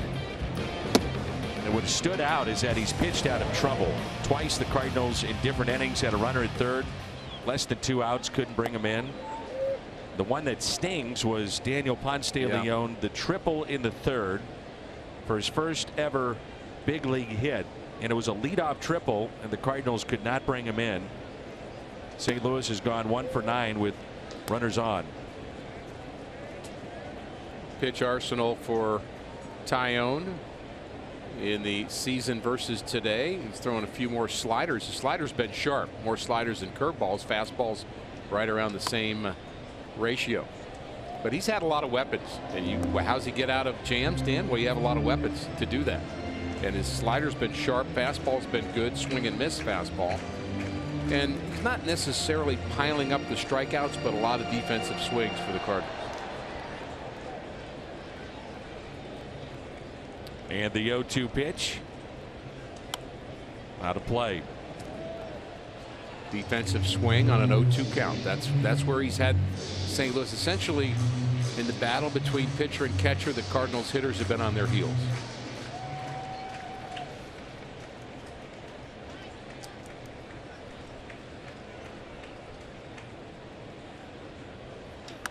Puts it in play, slowly hit to short, and Munoz is the first out. It's the Gateway Honda home run inning. Cardinals hit a home run. The Gateway Honda dealers donate $1,000 to the Make-A-Wish Foundation of Missouri. So we know that Tyone has been extremely hot coming into this game. Sometimes things turn quickly. A hot pitcher has a bad day, but not necessarily a profound thing to say, but you're kind of hot until you're not. And maybe Cardinals can turn that around. Slicing near the line, and it is a foul ball. And it doesn't take much. Base hit, big fly. All of a sudden, what was hot is not anymore. We saw that with Trevor Williams. And he came in statistically the best pitcher in the National League in the second half. And that happened in the fourth inning. He was mowing the Cardinals down, 9 up, 9 down. He was hot, best pitcher in the National League, and boom, double, single, double, single, sack, fly, and the Cardinals win Game 1 on Monday.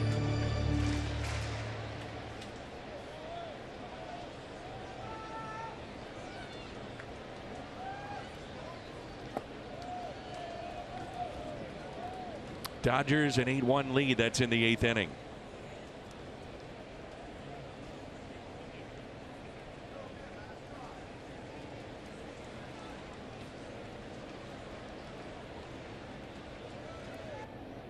And the 1-1 to Colton Wong. 1-2.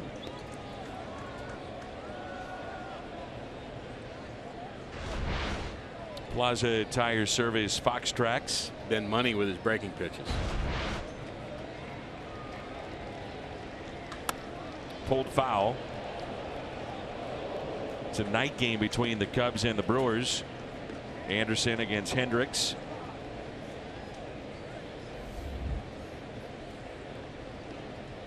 But tomorrow, Clayton Kershaw here in St. Louis against Austin Gomber. And the 1-2.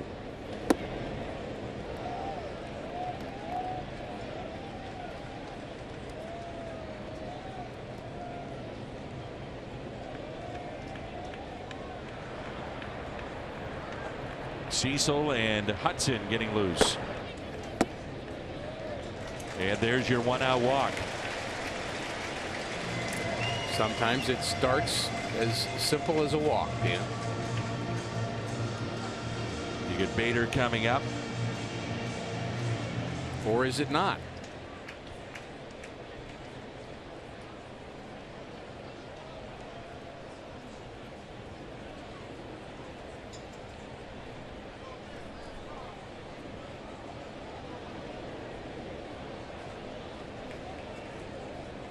Do you think that was ball 4? I did. Apparently one of the called strikes we thought was a ball. Maybe a late call for a strike. Maybe Colton didn't catch it. And now he grounds out.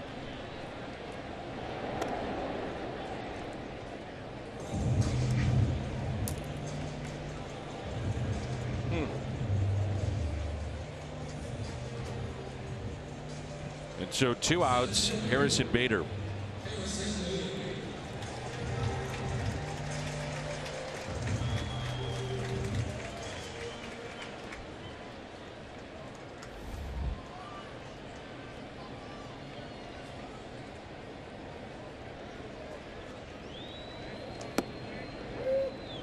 And a strike to Bader. Tyone very efficient here today. At 18 pitches in the first when the Cardinals jumped out on top 1-0. Hit to third. And Bader is the third and final out. So the Cardinals go in order. We head to inning number 8 in a 4-1 game.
The Cardinals, Brett Cecil in for St. Louis.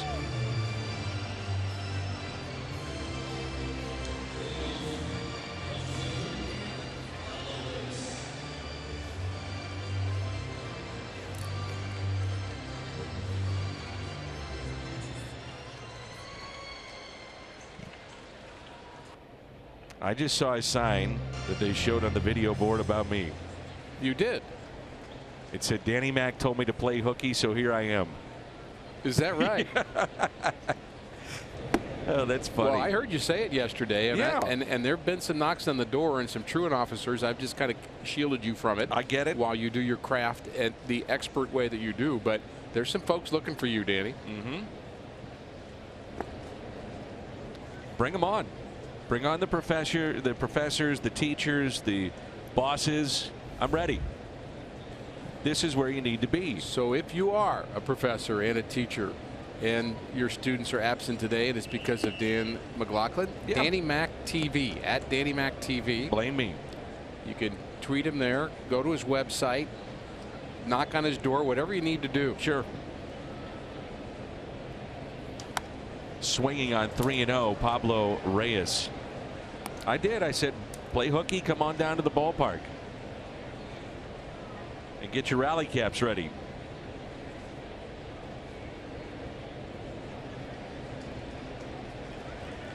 You have some serious pull. And a leadoff walk.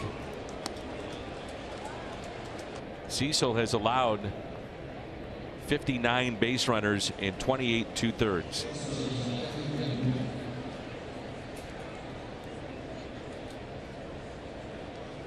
Congratulations to Yadier Molina, the nominee for the Roberto Clemente Award for the St. Louis Cardinals, and you can vote on it.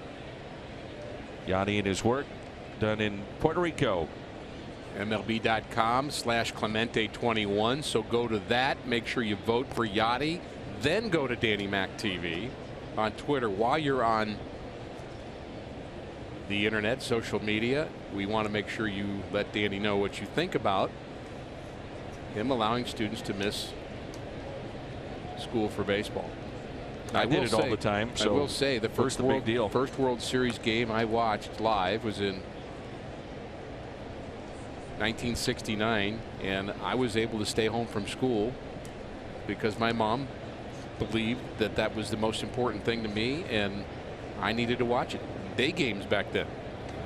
during the World Series. Ricky, there's life lessons here. You're not going to find them in a book. But you and my mom agree, apparently. How much soda can you take in, and cotton candy and ice cream? I mean, you got to learn your limitations. So as a kid, you test that right now. You learn about hard work, diligence, dealing with failure, dealing with success. Life lessons. Cotton candy, all those things. That's right. That's why you do it. See, there's a learning component here, and I don't think you're bringing that part up. Well, there are some learning components in school. I missed a lot of them. I mean, a lot.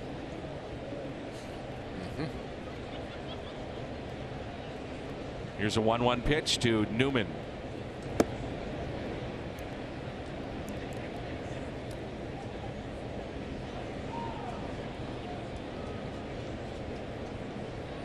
Now, there may be some teachers and professors that also played a little hooky today.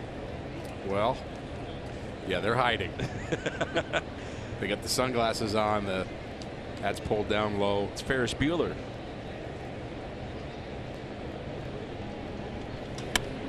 Let's hit down the right field line, foul. To them, it's a quote-unquote sick day. That's right.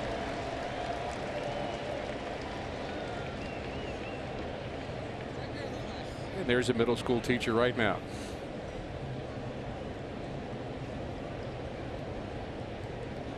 I just had a very nice tweet.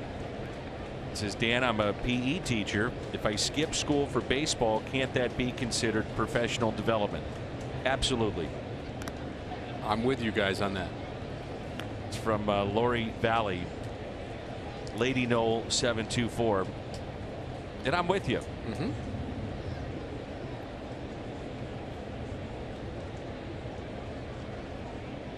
Avery Grigg says 643 equals 2.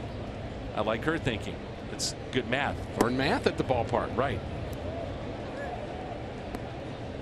We talk about Stan Musial and Bob Gibson, Red Shandies, Lou Brock. History. Well done. See, there's a learning component, and I think that just flew right over your head.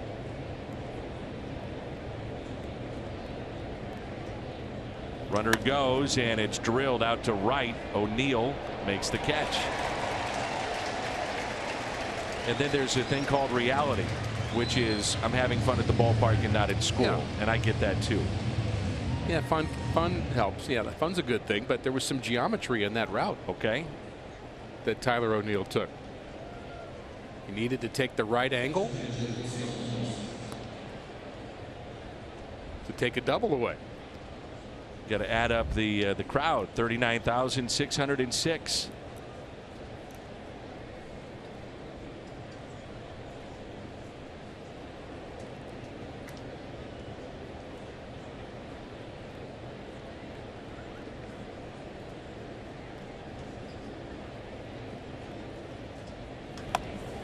How about 463?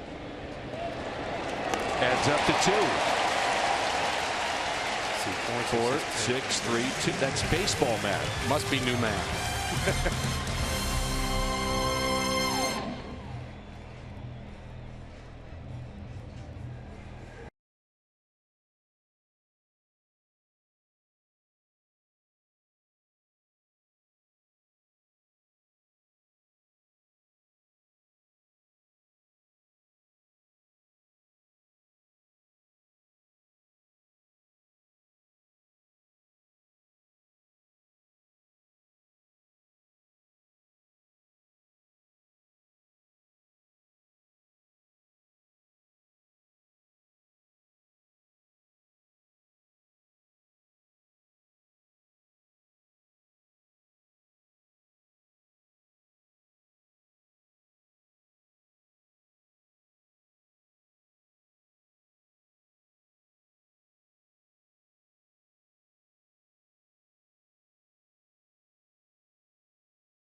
of the Cardinals. It may not be reproduced or retransmitted in any form. And the accounts and descriptions of this game may not be disseminated without the express written consent of the Cardinals.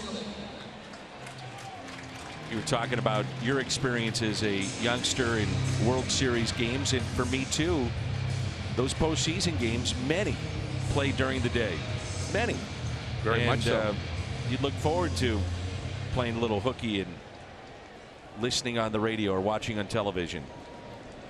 I was reminded between innings by my daughter via text that we took her and my son out of school for a playoff series against the Braves years ago. I've taken my kids out of school to do that as well. Here's a 1-0 pitch to Carson Kelly, and it's fouled back. Danny, I'm not sure where he is, but I know he's somewhere. But if I were in charge of, if I was the custodian of the rally squirrel, I'd let him out right about now. Yeah, it's time. Yeah, I think a little run across the outfield would be perfectly timed. I'd take any rodent this particular time. Kind of like out of The Naked Gun, I'd take the tiger taking out the second baseman. Now, there's a rule against that. Even a tiger has to go right to the bag. Yes.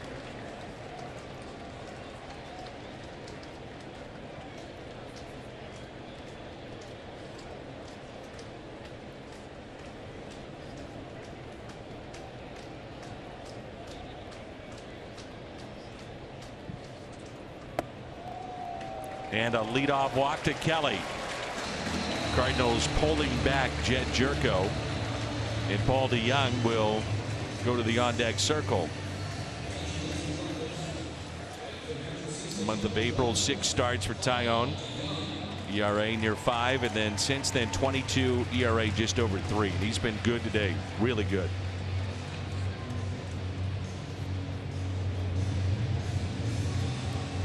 Richard Rodriguez, a right-hander throwing for the Pirates in their pen.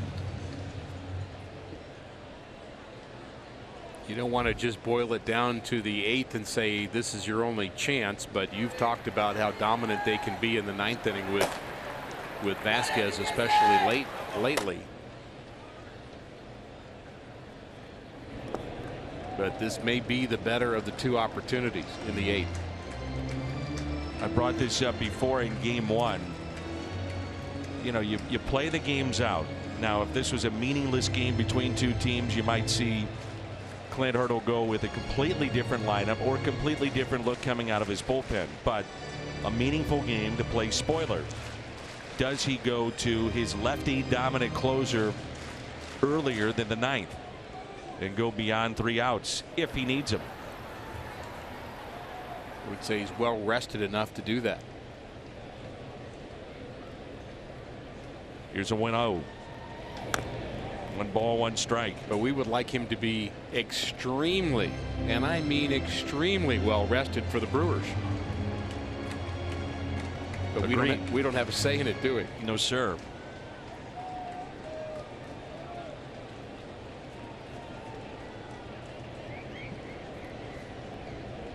Here's a 1-1 pitch to Paul DeYoung.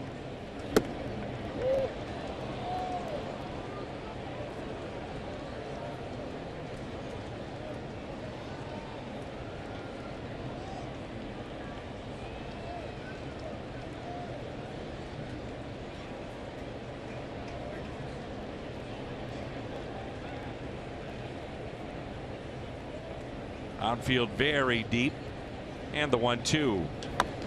Little chopper hit to the right side. DeYoung hustling, beats it out, and the tying run comes to the plate.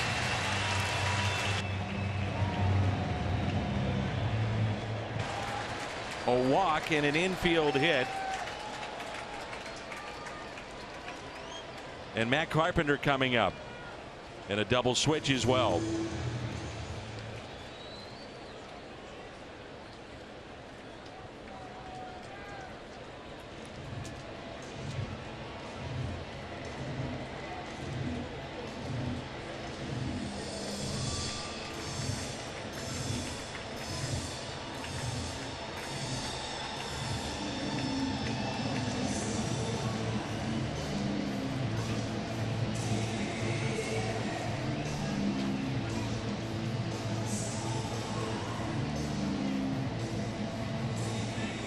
So here we go. Vasquez, game on the line right now.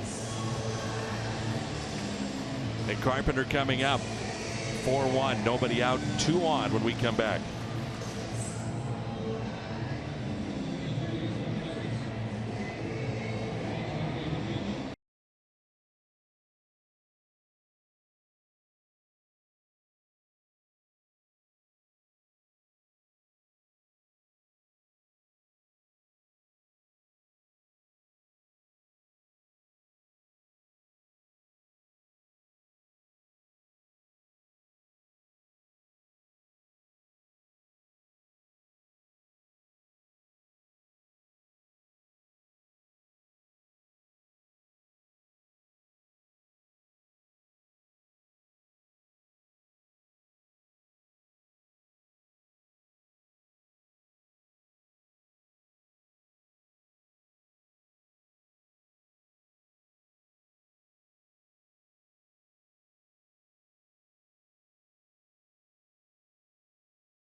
Who can be dominant to face one of the leaders 7th inning or later in home runs, and that's Carpenter.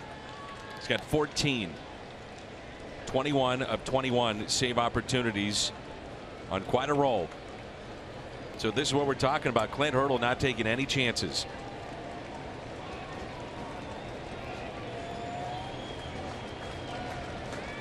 The tying run at the plate. Strike 1 on Carpenter. Only 2 of those 21 saves, by the way, have been more than 1 inning. Well, he's been a little bit better lately than he was on the 31st of May when the Cardinals saw him and got to him in a big way. A leadoff walk, an infield hit, and an 0-1 pitch.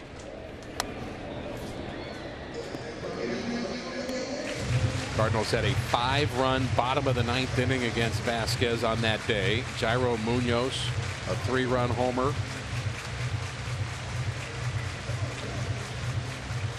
Bader, Pham, Martinez, Luke Voigt, and then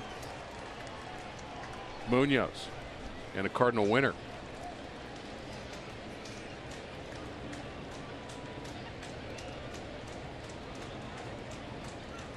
The 0-2 pitch, and Carpenter slices one the other way. Catch is made, runners stay put.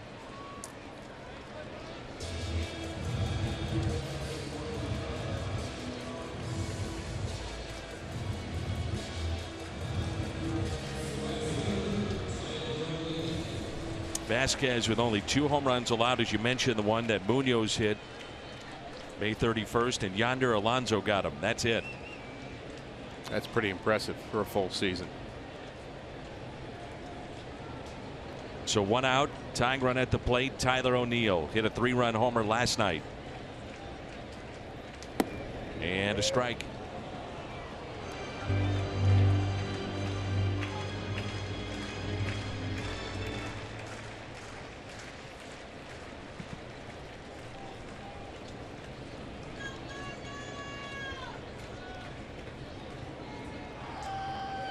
The 0-1.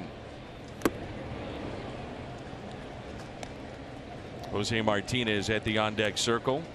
O'Neill has seen a pitch at 88, that last one at 98.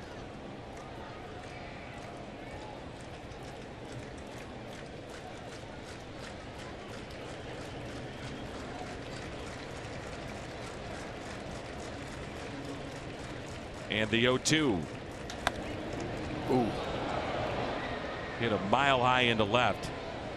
Can't find it. It may drop, and it does. It's a fair ball, and the bases are loaded. He couldn't find it, lost it in the sun, and the bases are loaded. Dickerson was fighting that the entire time it was up there. Just into the game, defensive double switch, hasn't been out there and never saw the baseball. And he's a good defender too. And what a break for the Cardinals.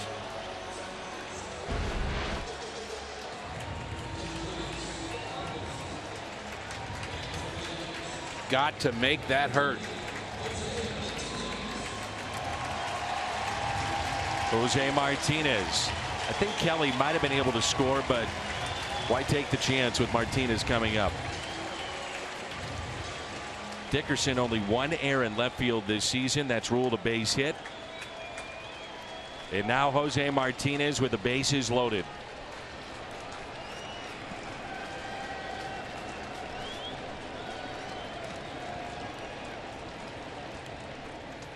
And strike one.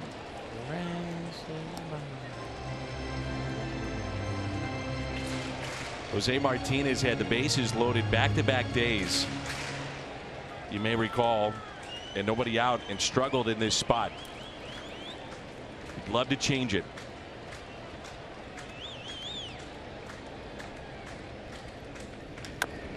It's hit softly towards third, out at second. And they will get O'Neill as a run scores to make it 4-2.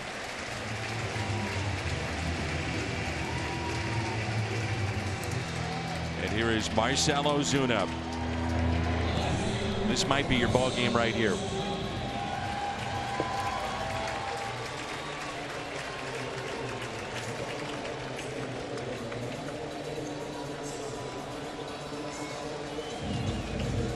For 6 against Vasquez.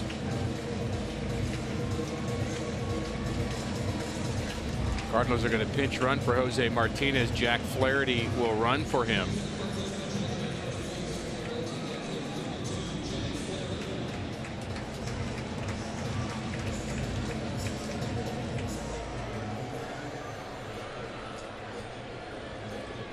I would guess DeYoung would stay in the game, go to short, Munoz to third, Carpenter to first. That's my guess.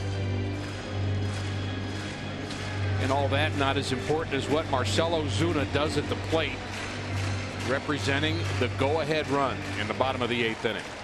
He's driven in 11 in his last 7 games.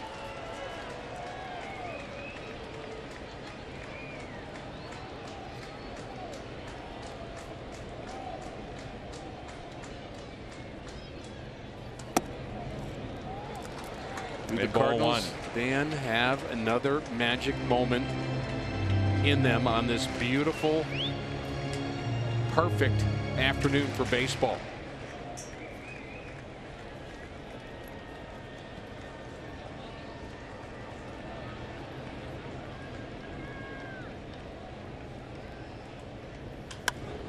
Out of play. 1 ball and 1 strike.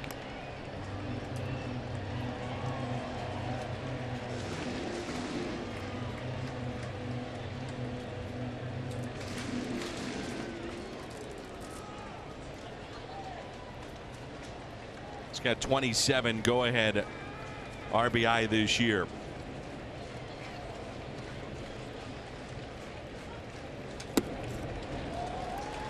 Two and 1. Jairo Munoz on deck. I'd take a wild pitch as well, Dan. We had a couple of those yesterday. Pirates have had a ton of them this year.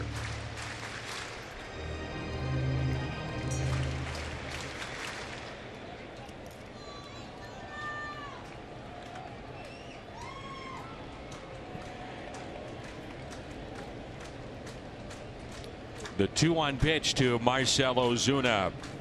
Oh boy. What a rip. 99 on the gun. 2-2.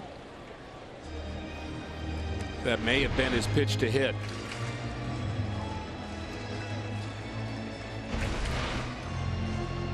Didn't miss it by much.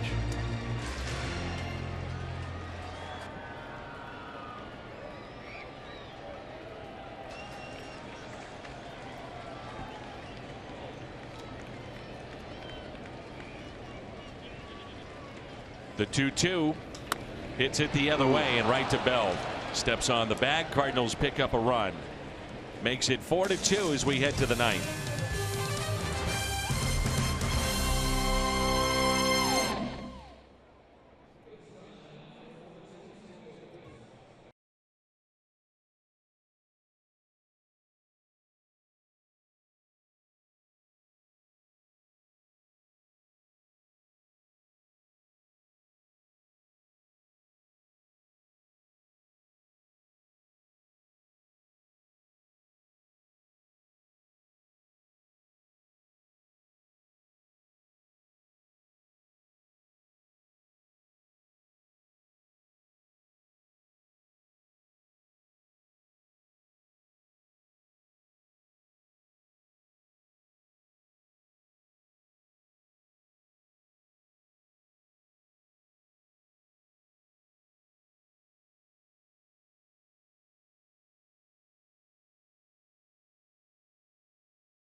You talked about the changes that the Cardinals have.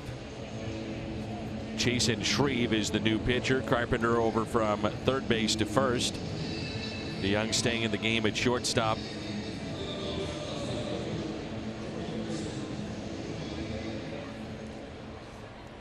And our Chevy call to the pen. 54th appearance for Shreve. Came over from the Yankees, where he is really edged out because they had two of the nastiest left-handers in the business in one bullpen, as they signed Zach Britton and had Chapman as well. And I think he's been good. He hasn't really been necessarily a lefty situational guy. Dickerson on the first pitch to Ozuna, and he makes the catch. Really, a split finger is his best pitch, and that works against lefties and righties both. How come we don't hear much about a lefty having a splitter? You don't, do you? I can't think of one over the years who did throw one. It's always the righties.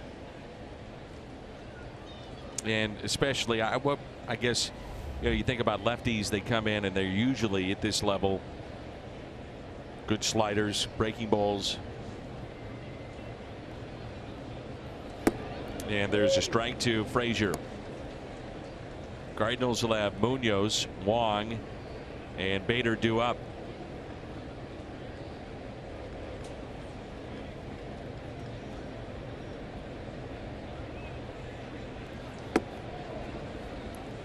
It's a question that we should ask Mike Maddox. Has he ever had, as a pitching coach, a lefty that had a good split before? Did you try it? I tried it.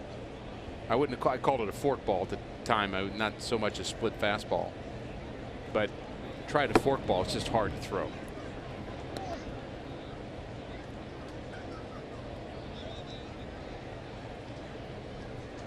At the end, Dan, you try anything.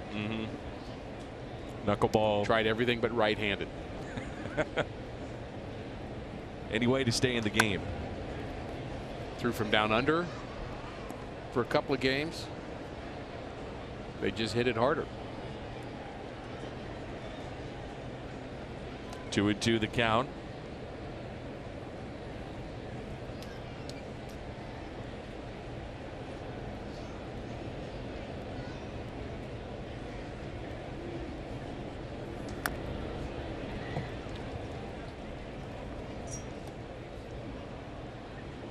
How about Chuck Finley? Did he throw a splitter? He did have a variation of it. Yeah. That's one. Yep. Well, he taught it to Andy Bennis. That's right.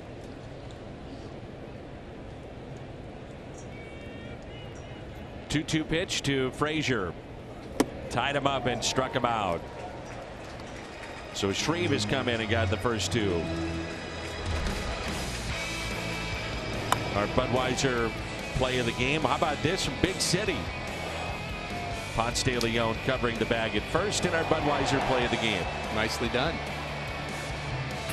Well, defense hasn't been an issue in this game from the Cardinals' point of view. In fact, it's an errorless game overall. Pirates have taken advantage of their opportunities. They bunched hits in that 6th inning against Mike Myers.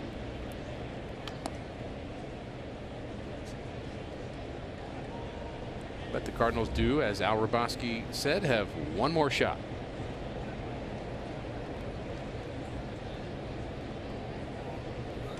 There's Starling Marte.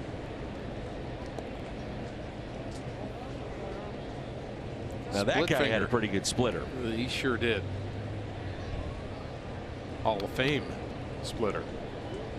Engine number 42, Bruce Sutter. Hall of Fame man, too.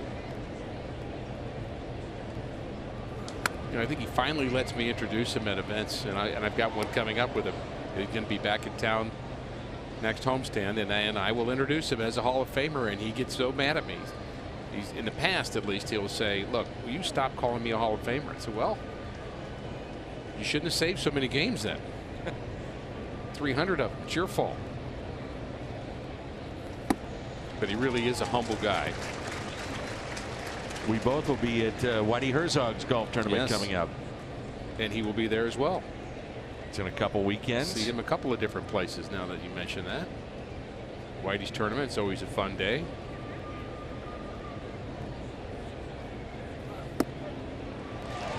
Good work by Shreve. Cardinals coming up in the bottom of the 9th, trailing 4-2. Munoz, Wong, and Bader.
Back on May 31st. He'll lead it off.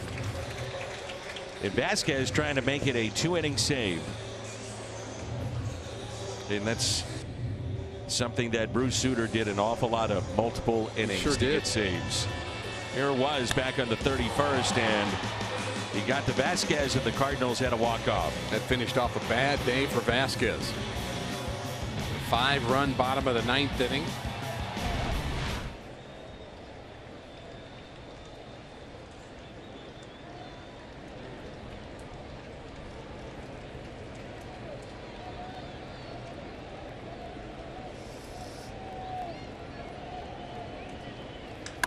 Base hit, tying run at the plate. So Wisdom was at the on-deck circle, and now Jed Jerko. We know what he can do with a fastball.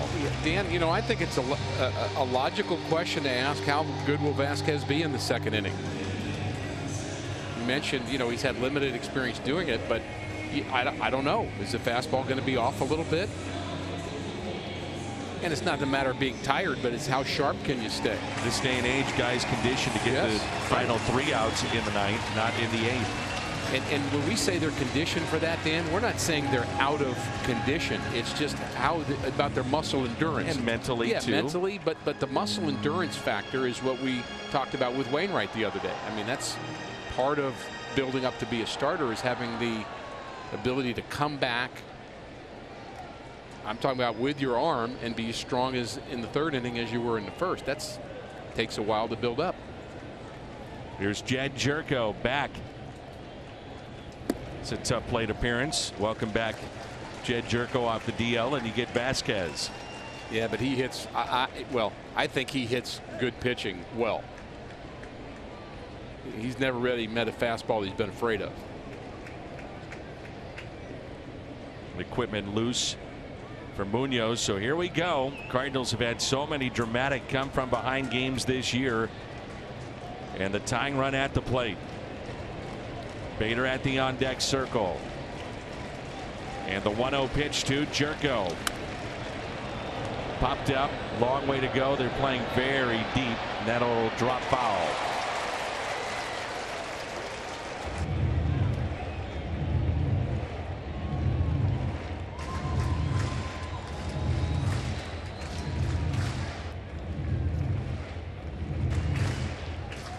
Oh boy.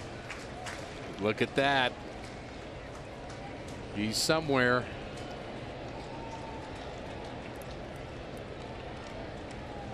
The rally squirrel has made it into our lower 3rd.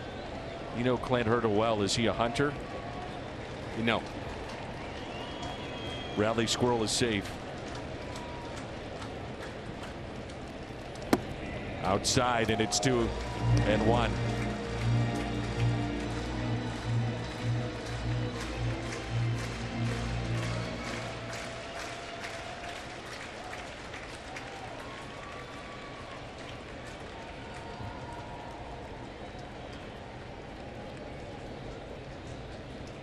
The next to Jerko. In the air out to right. And the catch is made. That's the first out. Munoz back to the bag at first. Harrison Bader. Patrick Wisdom has moved to the on deck circle.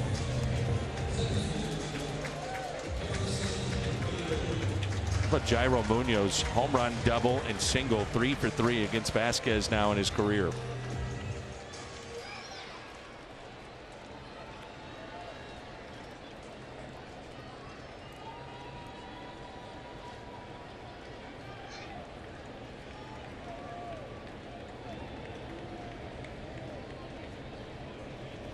Ball 1. One of the things I enjoy about today's game versus game 30 years ago, you get into the 9th inning, you get a guy on base, you have multiple people who have the home run capacity to tie the game. You're not kind of hoping for somebody to come around and have your 3rd or 4th place hitter take a plate appearance. Bader could do it. Wisdom could do it.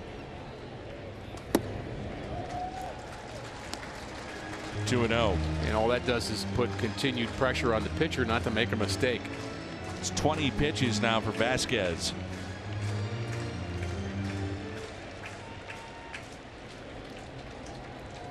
Room on the right side of the infield. Big gap in left center.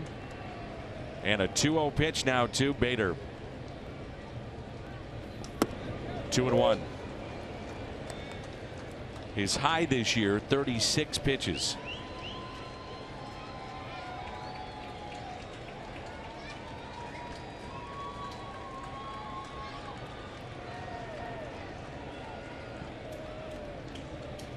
The 2-1. 3-1.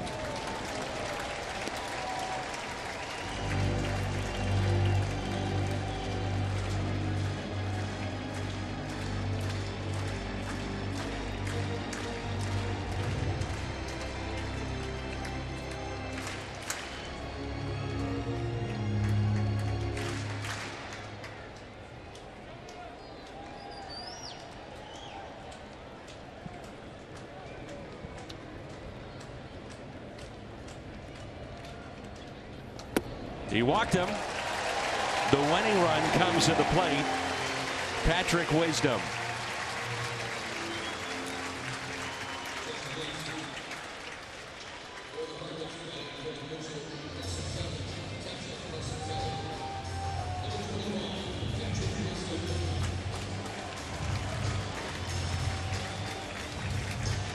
More pitches, more opportunity for mistakes. And it just takes one. Ray Sears will give a scouting report on Wisdom, who's got good power. Paul DeYoung at the on-deck circle. Well, the Cardinals making this interesting here late. Runners at first and second. One out, down by 2. And I think it's fair to say that the Cardinals are a double away from tying this game with Bader at first. Good point. And he is going to get as big a lead as possible. The outfield's going to play no doubles defense, but I think a ball hit into the gap, he's got a shot at scoring.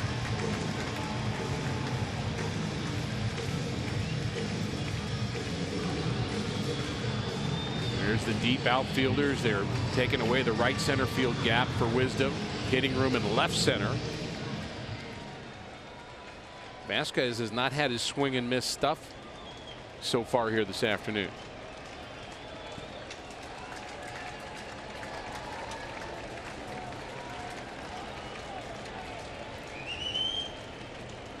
First pitch to Wisdom. Into right and a base hit. Munoz will score. Bader to third. Wisdom delivers, and it's now 4-3.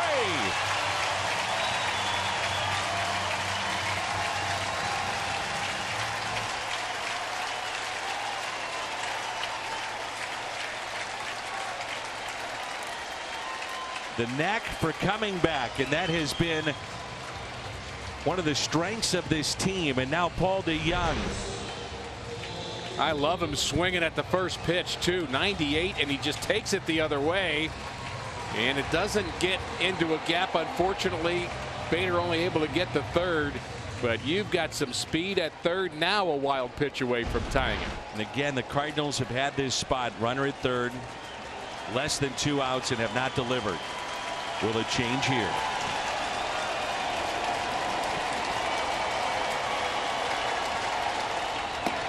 Strike one.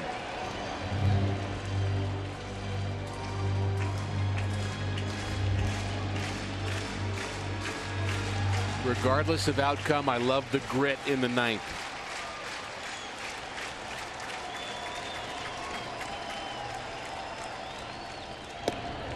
One ball, one strike.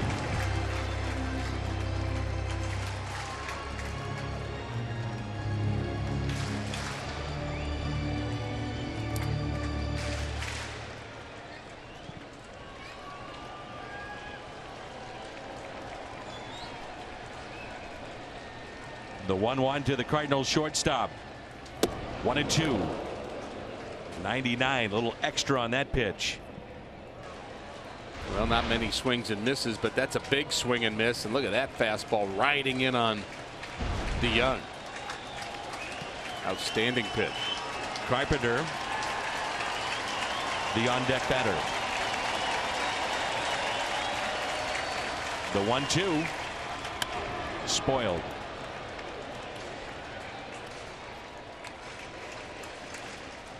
Wisdom runs well, but I believe Adolis Garcia runs better. I wonder if there would be a thought to pinch run for him at some point in this inning if the Cardinals keep it going.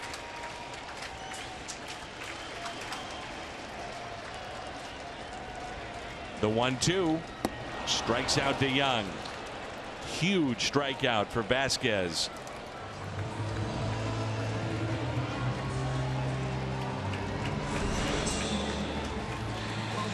He just blew that by him. 98 up in the zone.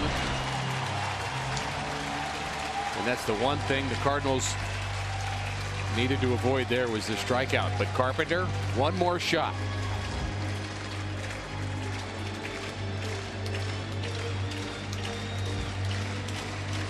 Overcooked slider, perhaps.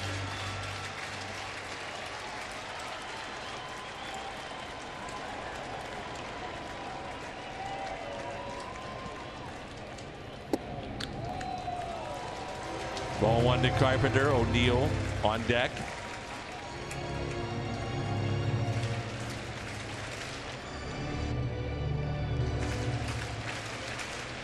.30 pitches now for Vasquez.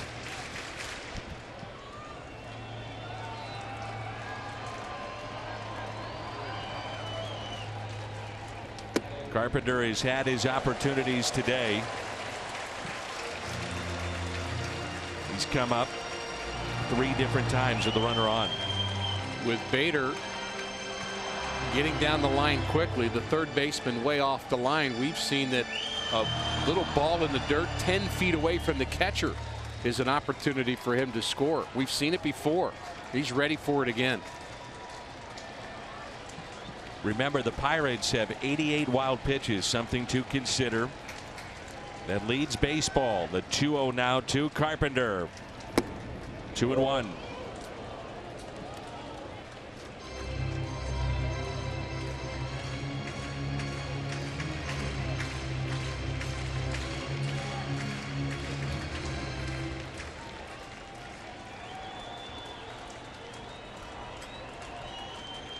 Both managers working that gum. The 2-1. 2-2.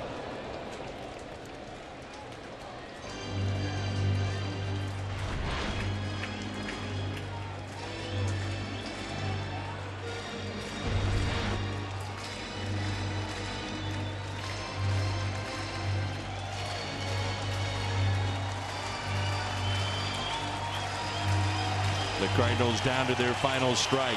Go ahead run is at first base. The tying run down at third.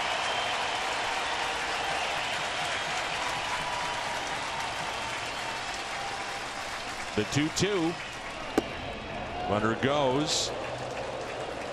That's Wisdom, and he'll wind up at second base, and a base hit may tie it. And there's where you're talking about maybe using Adolis Garcia for certain in this spot. Now, if you're the Pirates, they're going to put Bell on the line.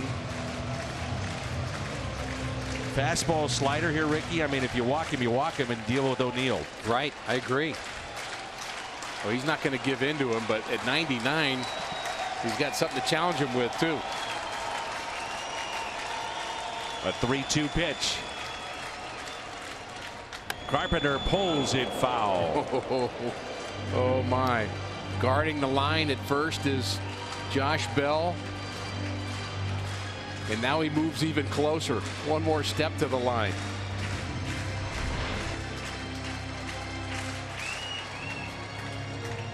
Five feet foul. All Matt Carpenter needs to do, Dan, is find a hole somewhere.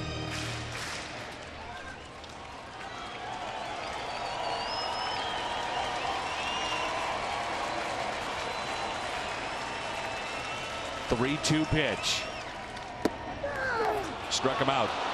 And the game comes to a close. 4-3 the final. 36 pitches by Vasquez, and boy, he earned the save.